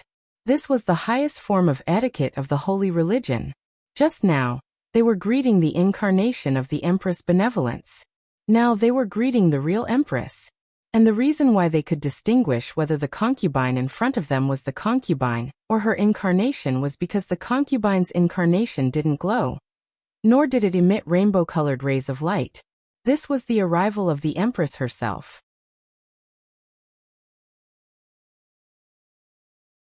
Chapter 1030. Ruoqing was like an immortal. She came in a rainbow and left in a rainbow. With a wave of her sleeves, she didn't take away a single cloud, but she took away the faith of many believers. Ruoqing took away their faith, and Su Jing took away their bodies. These were the first batch of believers of the Qi kingdom that they had subdued, and they were the core elites of the holy religion in the Qi kingdom. These elites all prostrated before Xiao Chui's prism. Li Yi had always felt that compared to all kinds of people in the world, these fanatics were the simplest and purest. They wouldn't scheme against each other, and dealing with them wasn't tiring at all. They only believed in Her Majesty. If Her Majesty wanted them to do evil, they would do evil. If Her Majesty wanted them to do good, they would do good. If they could be guided and purified, compared to the filthy and chaotic court, they would be a clean stream in the world. Xiao Chui put away her prism, picked up the mirror in the water, and took away the basin of water in the courtyard. 4 high-level players, these things and 2 assistants were enough to give people a feast for the eyes. After the matter was done, she would leave in a flash, hiding her achievements and fame. Of course, she didn't really leave in a flash. She just went to the mall with Xiao Zhu and Xiao Huan. Today, they could bring back everything that they could bring back. Li Yi felt that it was necessary to discuss with Ruoqing, and give her the title of Rainbow Saintess. Not to mention other things, just her ability of rainbow and daylight was enough for her to establish her own faction. After today, the historical problems of Shu province were almost all solved. Li Yi could wait for his 2-3 Xiaonyang sons to marry into his family. Thinking about it carefully, there didn't seem to be a big enough bed at home. Today he would ask Uncle Han to make one for him. In the depths of the land of Bedlam, somewhere deep in the mountains, 3 wretched figures came out of the woods. When they stood on a wide mountain road, they couldn't help but burst into laughter. These 3 people were naturally the right custodian of the holy religion, Feng Yu, and the 2 purple-clothed messengers. Since that night, they had been on the run for more than a month. That day they were chased by dozens of experts. They only cared about running for their lives and lost their direction. They wandered around the mountains like headless flies, eating and sleeping in the open, cutting their way through brambles and thorns, and finally found the right path. They had suffered quite a lot along the way. At that moment, Feng Yu's clothes had been torn into rags, his face was covered in dirt, and his hair was stuck together. The 2 purple-robed envoys beside him were not in a better condition, and even appeared to be in a worse state. One looked at him and asked in a hoarse voice, "Guardian, where are we going now?" "Although it is wrong," Feng Custodian and said. Feng Yu looked ahead, gritted his teeth and said, "Let's go to Qi Kingdom first and meet up with Her Highness. When we're done with Qi Kingdom, we'll come back and kill Li Yi and those Baldies." This time, he fell into the Baldies trap. Not only did he fail to capture Li Yi, but he also almost lost his life. The elites of the holy religion under his command would not have a good ending if they fell into the Baldies' hands. With such a huge loss, he even lost his base in the land of Bedlam. When he returned to the Qi Kingdom, he would most likely be punished by Saintis. But he didn't have to worry too much. Blood was thicker than water. No matter how angry Saintis was, she wouldn't do anything to him. But he couldn't swallow the anger in his heart. If things in the Qi Kingdom could proceed smoothly, such a small loss would not be a big deal. He heaved a long sigh of relief. As long as Saintis was there, everything would be fine. He really didn't want to face Li Yi alone. The most important thing now was to find a few suitable clothes. "The 3 of you, stop!" A loud and clear voice suddenly came from behind. A few figures quickly rushed out of the forest and surrounded them. The fierce-looking man who led the group looked at them and said, "This is a robbery. Hand over all your valuables. If I'm in a good mood, I might let you go." As he spoke, his voice trailed off, because the 3 people before him were really too shabby. Their faces were covered in dirt. Not to mention that they hadn't washed their faces for a long time. Their clothes had long been torn into rags. They couldn't even cover their crotch. He really couldn't figure out where else they could hide their valuables. The fierce man looked at them, waved his hand impatiently, and said, "Forget it. I'm unlucky to have met you 3 paupers. It's really unlucky. I'll let you go today. Get out of here." Feng Yu didn't leave. He was staring at the leader's bald head in a daze. When he saw this bald head, Wang Wei's hateful face would appear in his mind. Since more than a month ago, what he hated the most in his heart had changed from wasting food to bald heads. The fierce-looking man looked at them and asked, "Are you deaf? Didn't you hear what I said?" Feng Yu looked at him again, and the corner of his mouth twitched. Ha, bald head. This was already the territory of the Qi Kingdom. No matter how fast those bald heads were, they couldn't have come here. So the bald head in front of him was definitely not the bald head he hated. But they were all bald for some reason. The fierce-looking bald man suddenly felt cold all over and inexplicably shivered. Feng Yu and the 2 purple-robed envoys began to walk in the direction of those people. "What do you want?" "You're courting death. Why are you taking off my clothes?" Don't, big brother, you're a hero." "You can have the socks, but can you leave a crotch cloth? It's cold, leave a pair of pants for me to wear. I beg you, big brother." After only a quarter of an hour, the mountain path was littered with the bodies of the 3 people, but there was no sign of them. The leader of the bald men had long been beaten black and blue and his face was swollen beyond recognition. He lay limp on the ground, his body twitching unconsciously. Although the others did not suffer the same torture as him, there were 3 of them who were naked from head to toe. They didn't even have a crotch cloth. They squatted down, crossed their arms, and looked at their companions beside them, shivering. "Borrow a pair of pants to wear. We're all brothers, don't be so stingy. If you don't have pants, socks will do." The capital city. The king of Shu was captured by Jiang of Silla and Shuzhou, and was now secretly escorted to the capital city. Apart from the royal family and some high-ranking officials in the court, The people and officials in the capital city were still in the dark about this matter. After all, the matter of the Chui clan was no small matter. It was equivalent to treason. Although this matter had passed for a long time, it was related to the royal family. Once the king of Shu returned, it would definitely become the focus of the people and officials in the capital city. At the gate of the palace, a eunuch who had already received the news stood quietly and waited. He didn't know when, but a carriage appeared in front of him. The carriage came from afar and slowly stopped. The carriage looked very shabby. Obviously, it had been traveling for a long time. A young man jumped out of the carriage and lifted the curtain, showing it to a eunuch in the palace. The eunuch asked, "Look, is this the king of Shu?" The eunuch looked at it carefully and compared it with the portrait in his hand. He nodded and said, "Without a doubt, it is the king of Shu. It's good that it is the king of Shu." The young man took the book and pen and handed it to the eunuch. He said, "If there is no problem with the goods, please sign here. Thank you for your hard work, brother." The eunuch cupped his hands and said with a smile, in order to deceive the public, it was not a courier who secretly escorted the king of Shu from Shuzhou to the capital city, but an armed escort. This Shunfeng escort agency had just been established, but its branches had already spread across all the provinces and prefectures of the Jing kingdom. Whether it was delivering letters or goods, the speed of logistics was only inferior to the speed of the imperial court's express delivery. Moreover, it was very credible and rarely made mistakes. Although it was more expensive, it was still very popular among the people and merchants. The eunuch was already familiar with this. He took the pen and paper and said, "Please wait here for a moment. I will bring it back to His Majesty and have him sign it."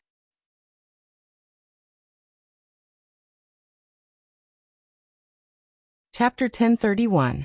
Not long after, in the Hall of Diligent Government, Li Xian, who had just returned from the Academy of Sciences, signed a piece of paper and asked, "Where is the king of Shu now?" The eunuch replied, "The princess has temporarily sent him to Jinghe Palace." Li Xian walked out of the hall and walked into a palace. He stood side by side with Emingzu. The king of Shu was not the real king of Shu, but this news could not be spread out. Otherwise, it would damage his father's reputation. Even his return to the capital had to be done quietly, so as not to attract the attention of the people and officials. This was the reason why Li Yi chose to secretly send the king of Shu back without fanfare. Inside the hall, the king of Shu looked at the eunuchs and palace maids in front of him and laughed. "I thought that Li Yi was here to steal my throne. It turns out that he wants to send me back." He pointed to the people in front of him and said, "Slaves, why don't you kneel when you see me?" The eunuchs and palace maids lowered their heads and did not dare to speak. He walked around the hall and saw Li Xian and Emingzu standing at the door. He pointed at them and asked, "Li Xian, Emingzu, why don't you bow to me when you see me? Have you forgotten the rules I taught you?" Li Xian looked at him and turned to ask, "Are you crazy?" Emingzu shook her head. "I don't know." Li Xian thought for a moment and waved his hand. "Forget it, it's not important." He looked behind him and said to a eunuch, "Someone bring wine." "Yes, Your Majesty." Soon, a eunuch came out with an exquisite wine pot. Li Xian poured a cup of wine and handed it to the king of Shu. He said lightly, "Drink it." The king of Shu was stunned and shook his head violently. "I don't drink. Drinking will cause trouble. I don't drink. I like to drink grape wine." Li Xian thought for a moment and turned back. "Bring me grape wine." The king of Shu was clearly taken aback. Then he shook his head and said, "I don't drink grape wine. I want to drink water. Water is good for the body." Li Xian asked the eunuch to bring 3 cups to the king of Shu. He pointed to the tray and said, "This cup is wine, this cup is grape wine, and this cup is water. There must be one that you like, right? I don't drink wine, nor do I drink grape wine, nor do I drink water." The king of Shu suddenly waved his hand and knocked the tray over. He stretched out his hands and began to run in the hall.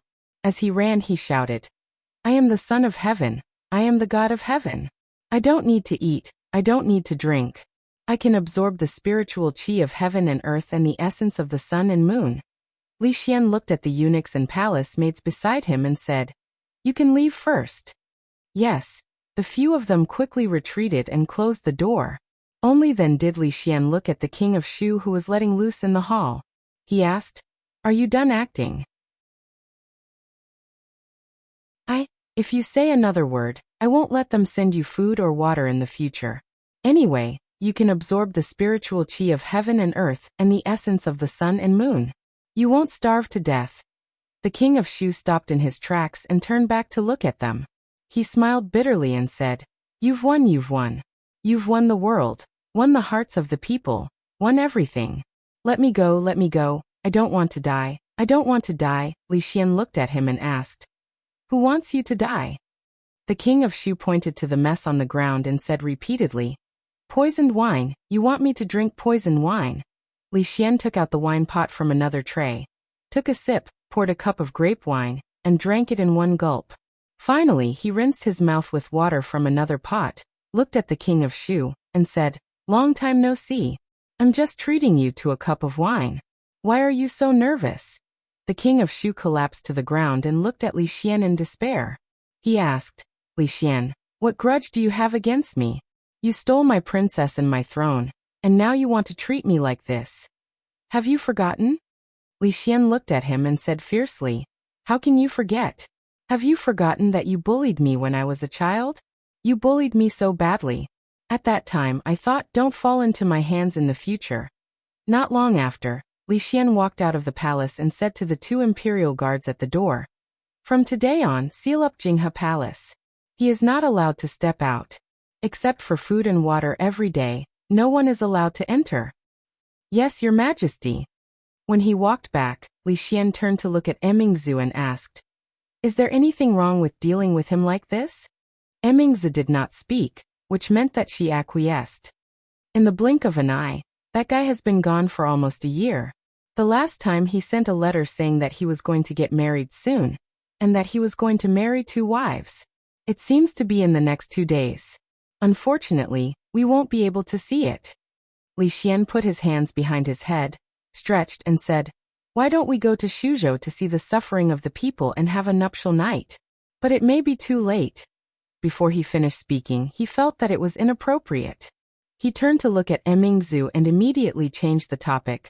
"Let's not talk about this. Emingzu, look how blue the sky is today, and how white the clouds are." As he spoke, his voice became lower. He looked at her in confusion, pointed to her hair and asked, "What's wrong with your hair? It seems to be missing." "It's nothing." She covered the strand of hair with her hand and said, "I accidentally cut it when I was practicing swordsmanship." Looking at Emingzu, who left in a hurry, Li Xian shook his head and said, "When you practice swordsmanship, you should tie up your hair." Speaking of hair, he lowered his head and touched a sachet on his waist. There were 2 strands of hair in it. One was Qin Er's, and the other was Susu's. He suddenly looked up at the direction in which Emingzu had left, and a look of realization appeared on his face. He murmured, "Has it come to this?"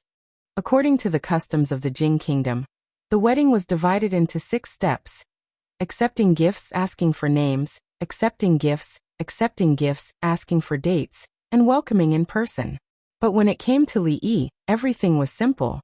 Ruoqing and Zuemo were already a family. It was not known whether and Rui could be counted as a second marriage. They were just married from one yard to another. The journey to Shuzhou was long, and it was difficult for the old lady to bear the long journey. From the few words in the letter, one could see the old lady's regret. As the governor of the capital and the assistant minister of the Ministry of Revenue, Zheng Shichen was busy with official affairs. It was impossible for him to leave the capital for several months, so he sent gifts and letters very early. Ruoqing became an orphan at a very young age and grew up in a brothel. She had no relatives, so many customs and steps of the wedding could be skipped directly.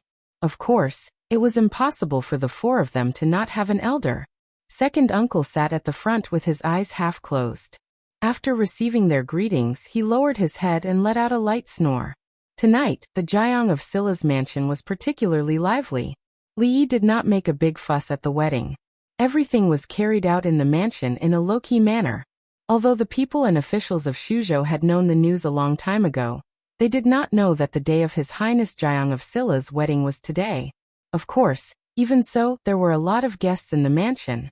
There were people from the Lu League, people from the brothel, the bald group led by Wang Wei, and people from the Willow Leaf Village who had gone through thick and thin together from the beginning. Tonight, there was no prince or son-in-law, only men and wine. Li Yi raised his wine cup, raised his head frequently, and drank up all the wine in the cup. Fortunately, he was good at drinking, so he would not get drunk after 2 or 3 cups. Moreover, in order not to delay the wedding night, his wine was made by Xiaozhu herself. There was a strong smell of wine, but in fact, the alcohol content was not high, only a little higher than grape wine, so it was not easy to get drunk. Xiaozhu decided to carry forward her bartending business, and Li Yi strongly supported her. He just promised her that he would open a tavern in Yong County in a few days, and let her be the proprietress. He did not know whether her tears were because of this or because she was reluctant to see her miss get married. Maybe the latter reason was more, because Xiao Chui, who was with her, also had tears in her eyes. This was a little strange. The wedding with Ruoqing and Zimo was just a ceremony. They would be the same as before, so why were they crying? What was more strange was that Xiao Huan also cried, and she cried even more sadly than them. Her tears could not be stopped. She was already an 18-year-old girl, but why did she still cry like a little girl?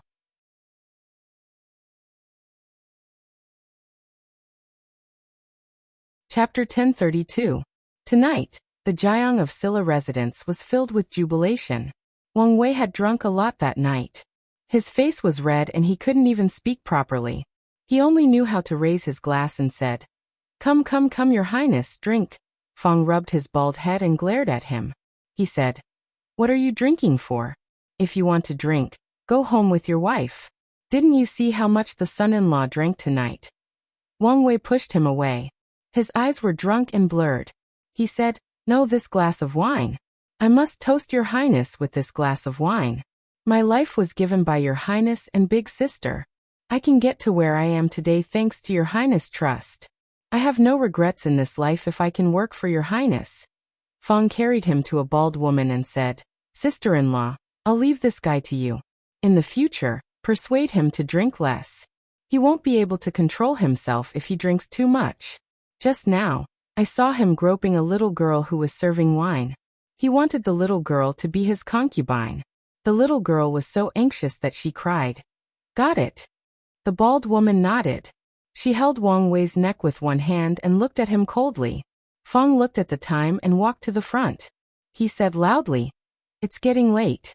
Everyone should have eaten and drunk enough. Let's go, let's go." A drunk man said in a daze, "Hey, it's still early. We haven't consummated our marriage." Fang kicked his butt and said angrily, "Get out, get out. If you've drunk enough, get out. Don't cause trouble here." Li Yi waved his hand and said, "If they want to drink, let them continue to drink. There's enough wine today. They can drink as much as they want." Fang looked back and nodded. "Then let them drink here. I'll help son-in-law to rest. No need." Li Yi waved his hand. "I'm not drunk yet. I can walk by myself." His body swayed and he walked outside alone. Fang followed behind and watched him walk into a courtyard. Then he turned and left. Li Yi closed the door and blocked out all the noise outside. The whole world suddenly became quiet. Several rooms in the courtyard were lit up. Li Yi took a few steps forward. When he was about to step on the stairs, he suddenly didn't know which one to push. He stood where he was and thought for a moment. Then he stretched out his finger and muttered, "Pick an army, pick a general, pick a wife. Whoever little rooster points at will be the one." Li Yi's finger moved slowly, and he nodded every time he pointed. When he said who for the second time, his finger pointed at the room on the far left. The room on the far right belonged to Rui. From right to left, it was Ruoqing, Zuemo, and Rui. Today was their wedding night. It was not good to choose between Rui, Ruoqing, and Zuemo. It was unrealistic to choose all of them, so they could only follow God's will. Li Yi walked up the stairs to the door of the leftmost room. Halfway there, he stopped. Rui.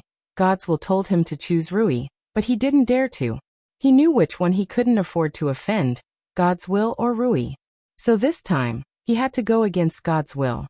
He stretched out his finger again and changed the direction. He nodded and said, Whoever little rooster points at will be the one.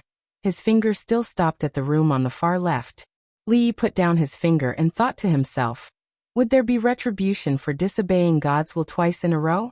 Disobeying might not necessarily happen, but not disobeying it would happen immediately. Lee excluded Ruri's room and chose a new one. This time, he could finally follow God's will.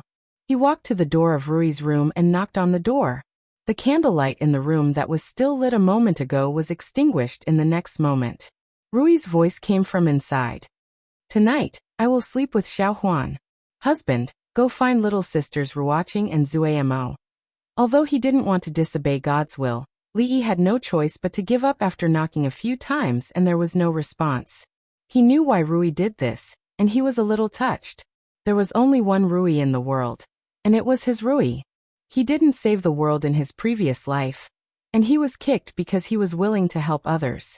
This must be God's compensation for him.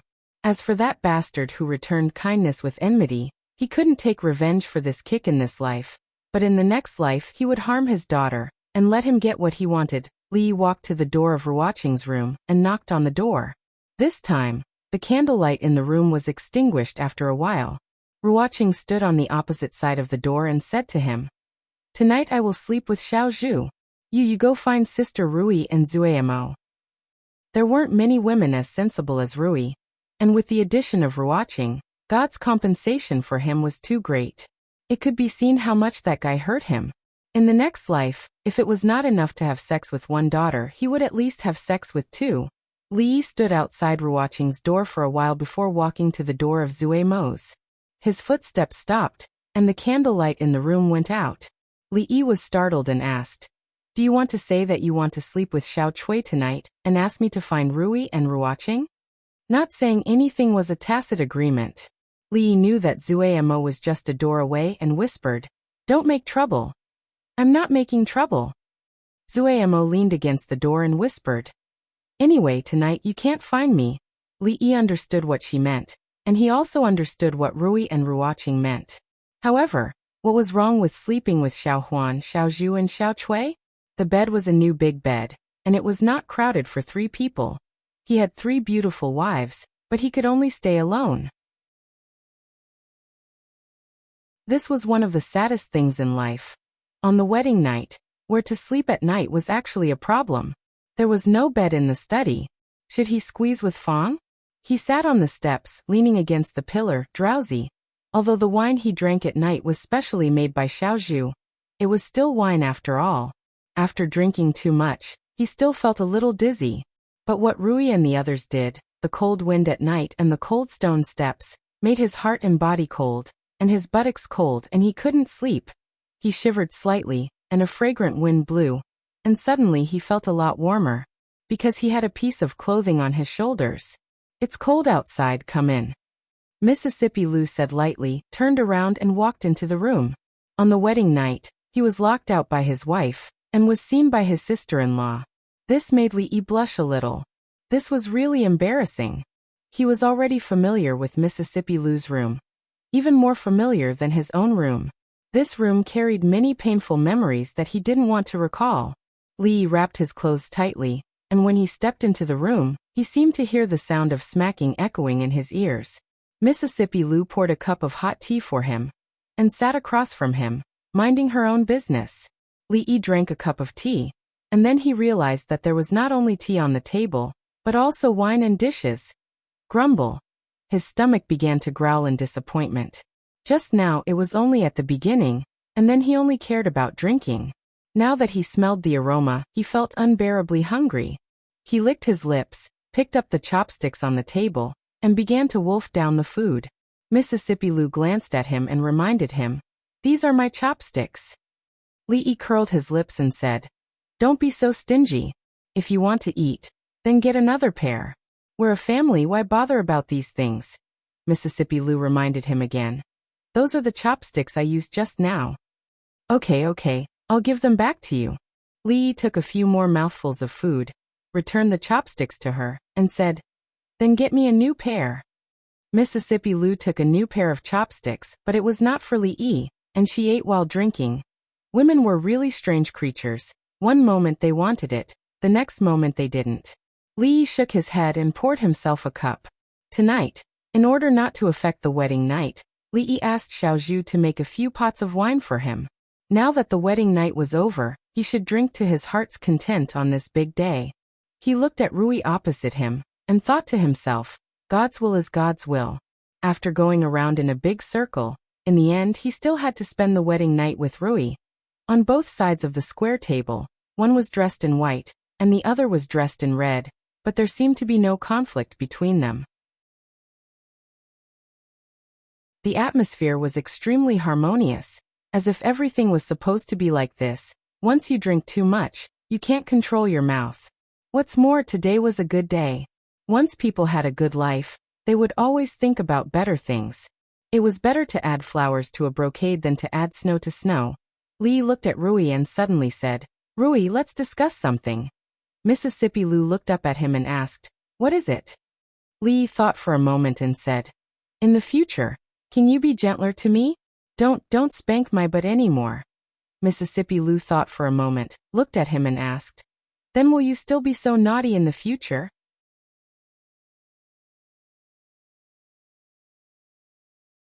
Chapter 1033.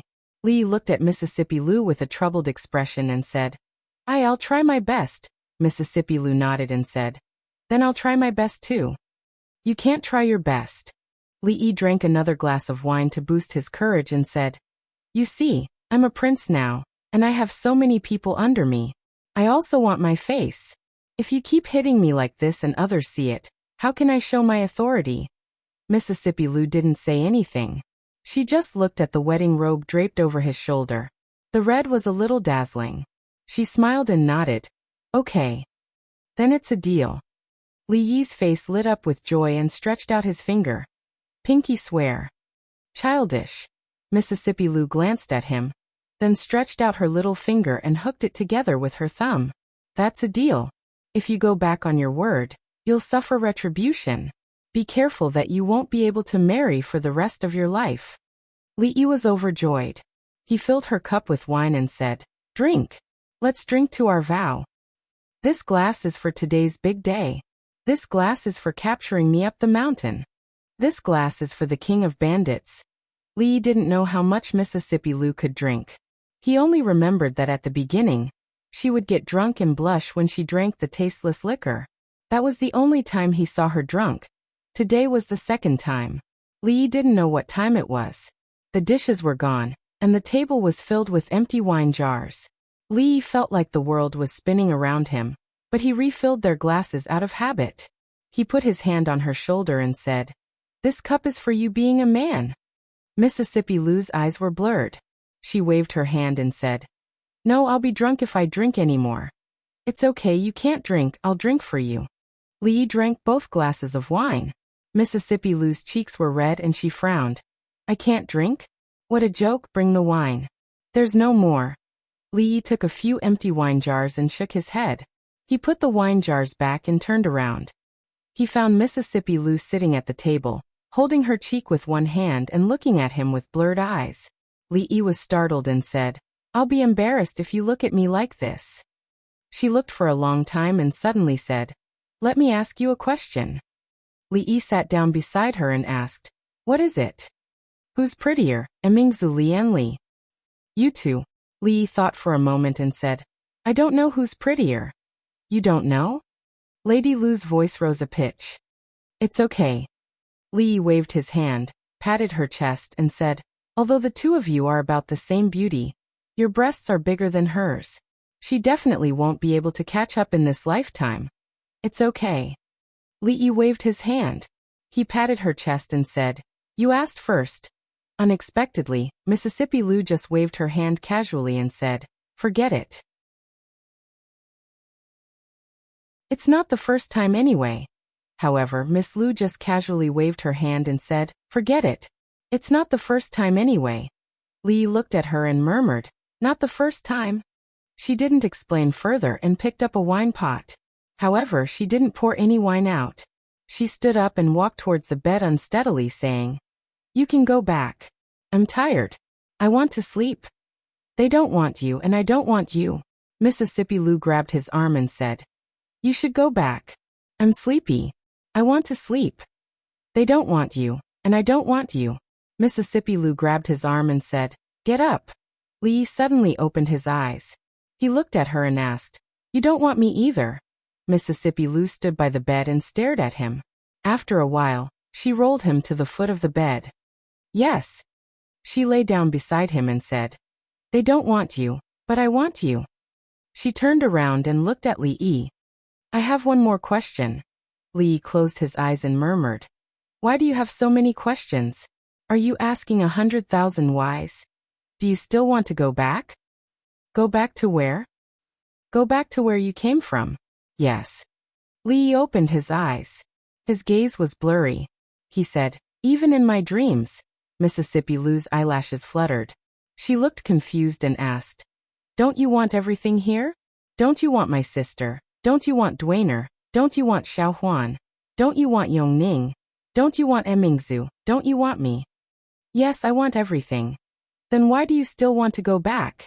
I miss my mother. After a moment of silence, Mississippi Lou stretched out her hand and slapped his butt through the quilt. She said angrily, Why didn't you say so earlier? Li Yi's hands were rolled up in the quilt. He couldn't move. He squirmed a few times and said, We just made a pinky promise. You still hit me. Be careful. No one wants you in the future. If no one wants you, then no one wants you. Li suddenly laughed. Haha, don't worry. If no one wants you in the future, don't forget about me. Don't forget about you. You don't want me either. You've already used this trick. Don't forget about me. I'll support you. Her raised hand fell down again. Her eyelashes fluttered a few times. After a long time, she said slowly, I'm sleepy. This time, she didn't get any response. She opened her eyes and looked at him in his sleep. There was still a smile on her face. Her breathing gradually calmed down. She just stared. When Lee woke up, he found that he had a terrible headache. He thought that Mississippi Lou must have made him drunk again last night. He opened his eyes and wanted to get up from the bed, only to find that he couldn't get up at all. He was rolled up in the quilt. The culprit was sleeping next to him. She was sound asleep and hadn't woken up yet. The person lying next to his pillow was actually Mississippi Lou. This gave Lee a fright. But looking at the situation now, they should just be lying on the same bed. Nothing serious happened.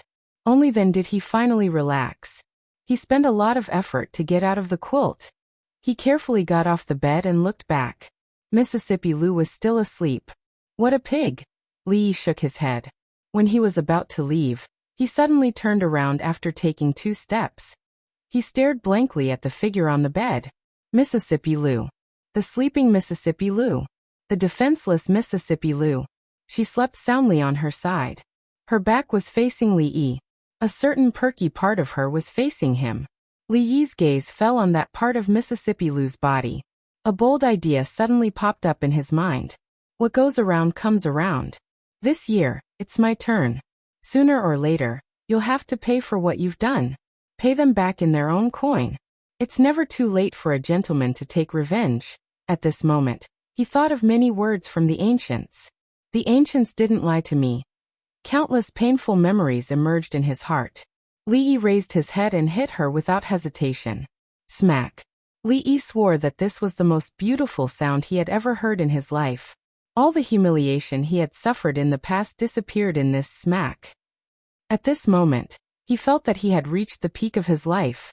Then he saw Mississippi Lou turn her head and look at him with a pair of deep eyes. The sky was slightly bright. Fong came out of the courtyard. He opened the door and stretched his body. Bang. In the prince's mansion, one of the courtyard doors suddenly shattered. 2 figures jumped out one after another. Fong's expression changed. Did assassins break into the residence of eldest miss and second miss? Soon he dispelled this thought. Because the people who came out one after another were the son-in-law and second Mississippi. The next moment his expression became even more horrified. Because he realized that the son-in-law was wearing second Miss's clothes early in the morning. Moreover, both of them were barefooted. His body shuddered as he immediately thought of a terrifying possibility. Could it be that the son-in-law was drunk last night and went into the wrong room? On the wedding night, He went into the wrong room and slept on the wrong bed? Or perhaps he slept with the wrong person? Help! Someone's been killed. He looked in the direction of the scream in a daze and sighed. What a sin! That you're tuning in to the Lee May Sword of Destiny YouTube channel. We're so grateful for your support, and don't forget to subscribe to join us on this incredible journey through captivating stories. Your generosity through donations truly makes a world of difference, as it's the primary source of revenue that allows me to expand and enhance this channel for you.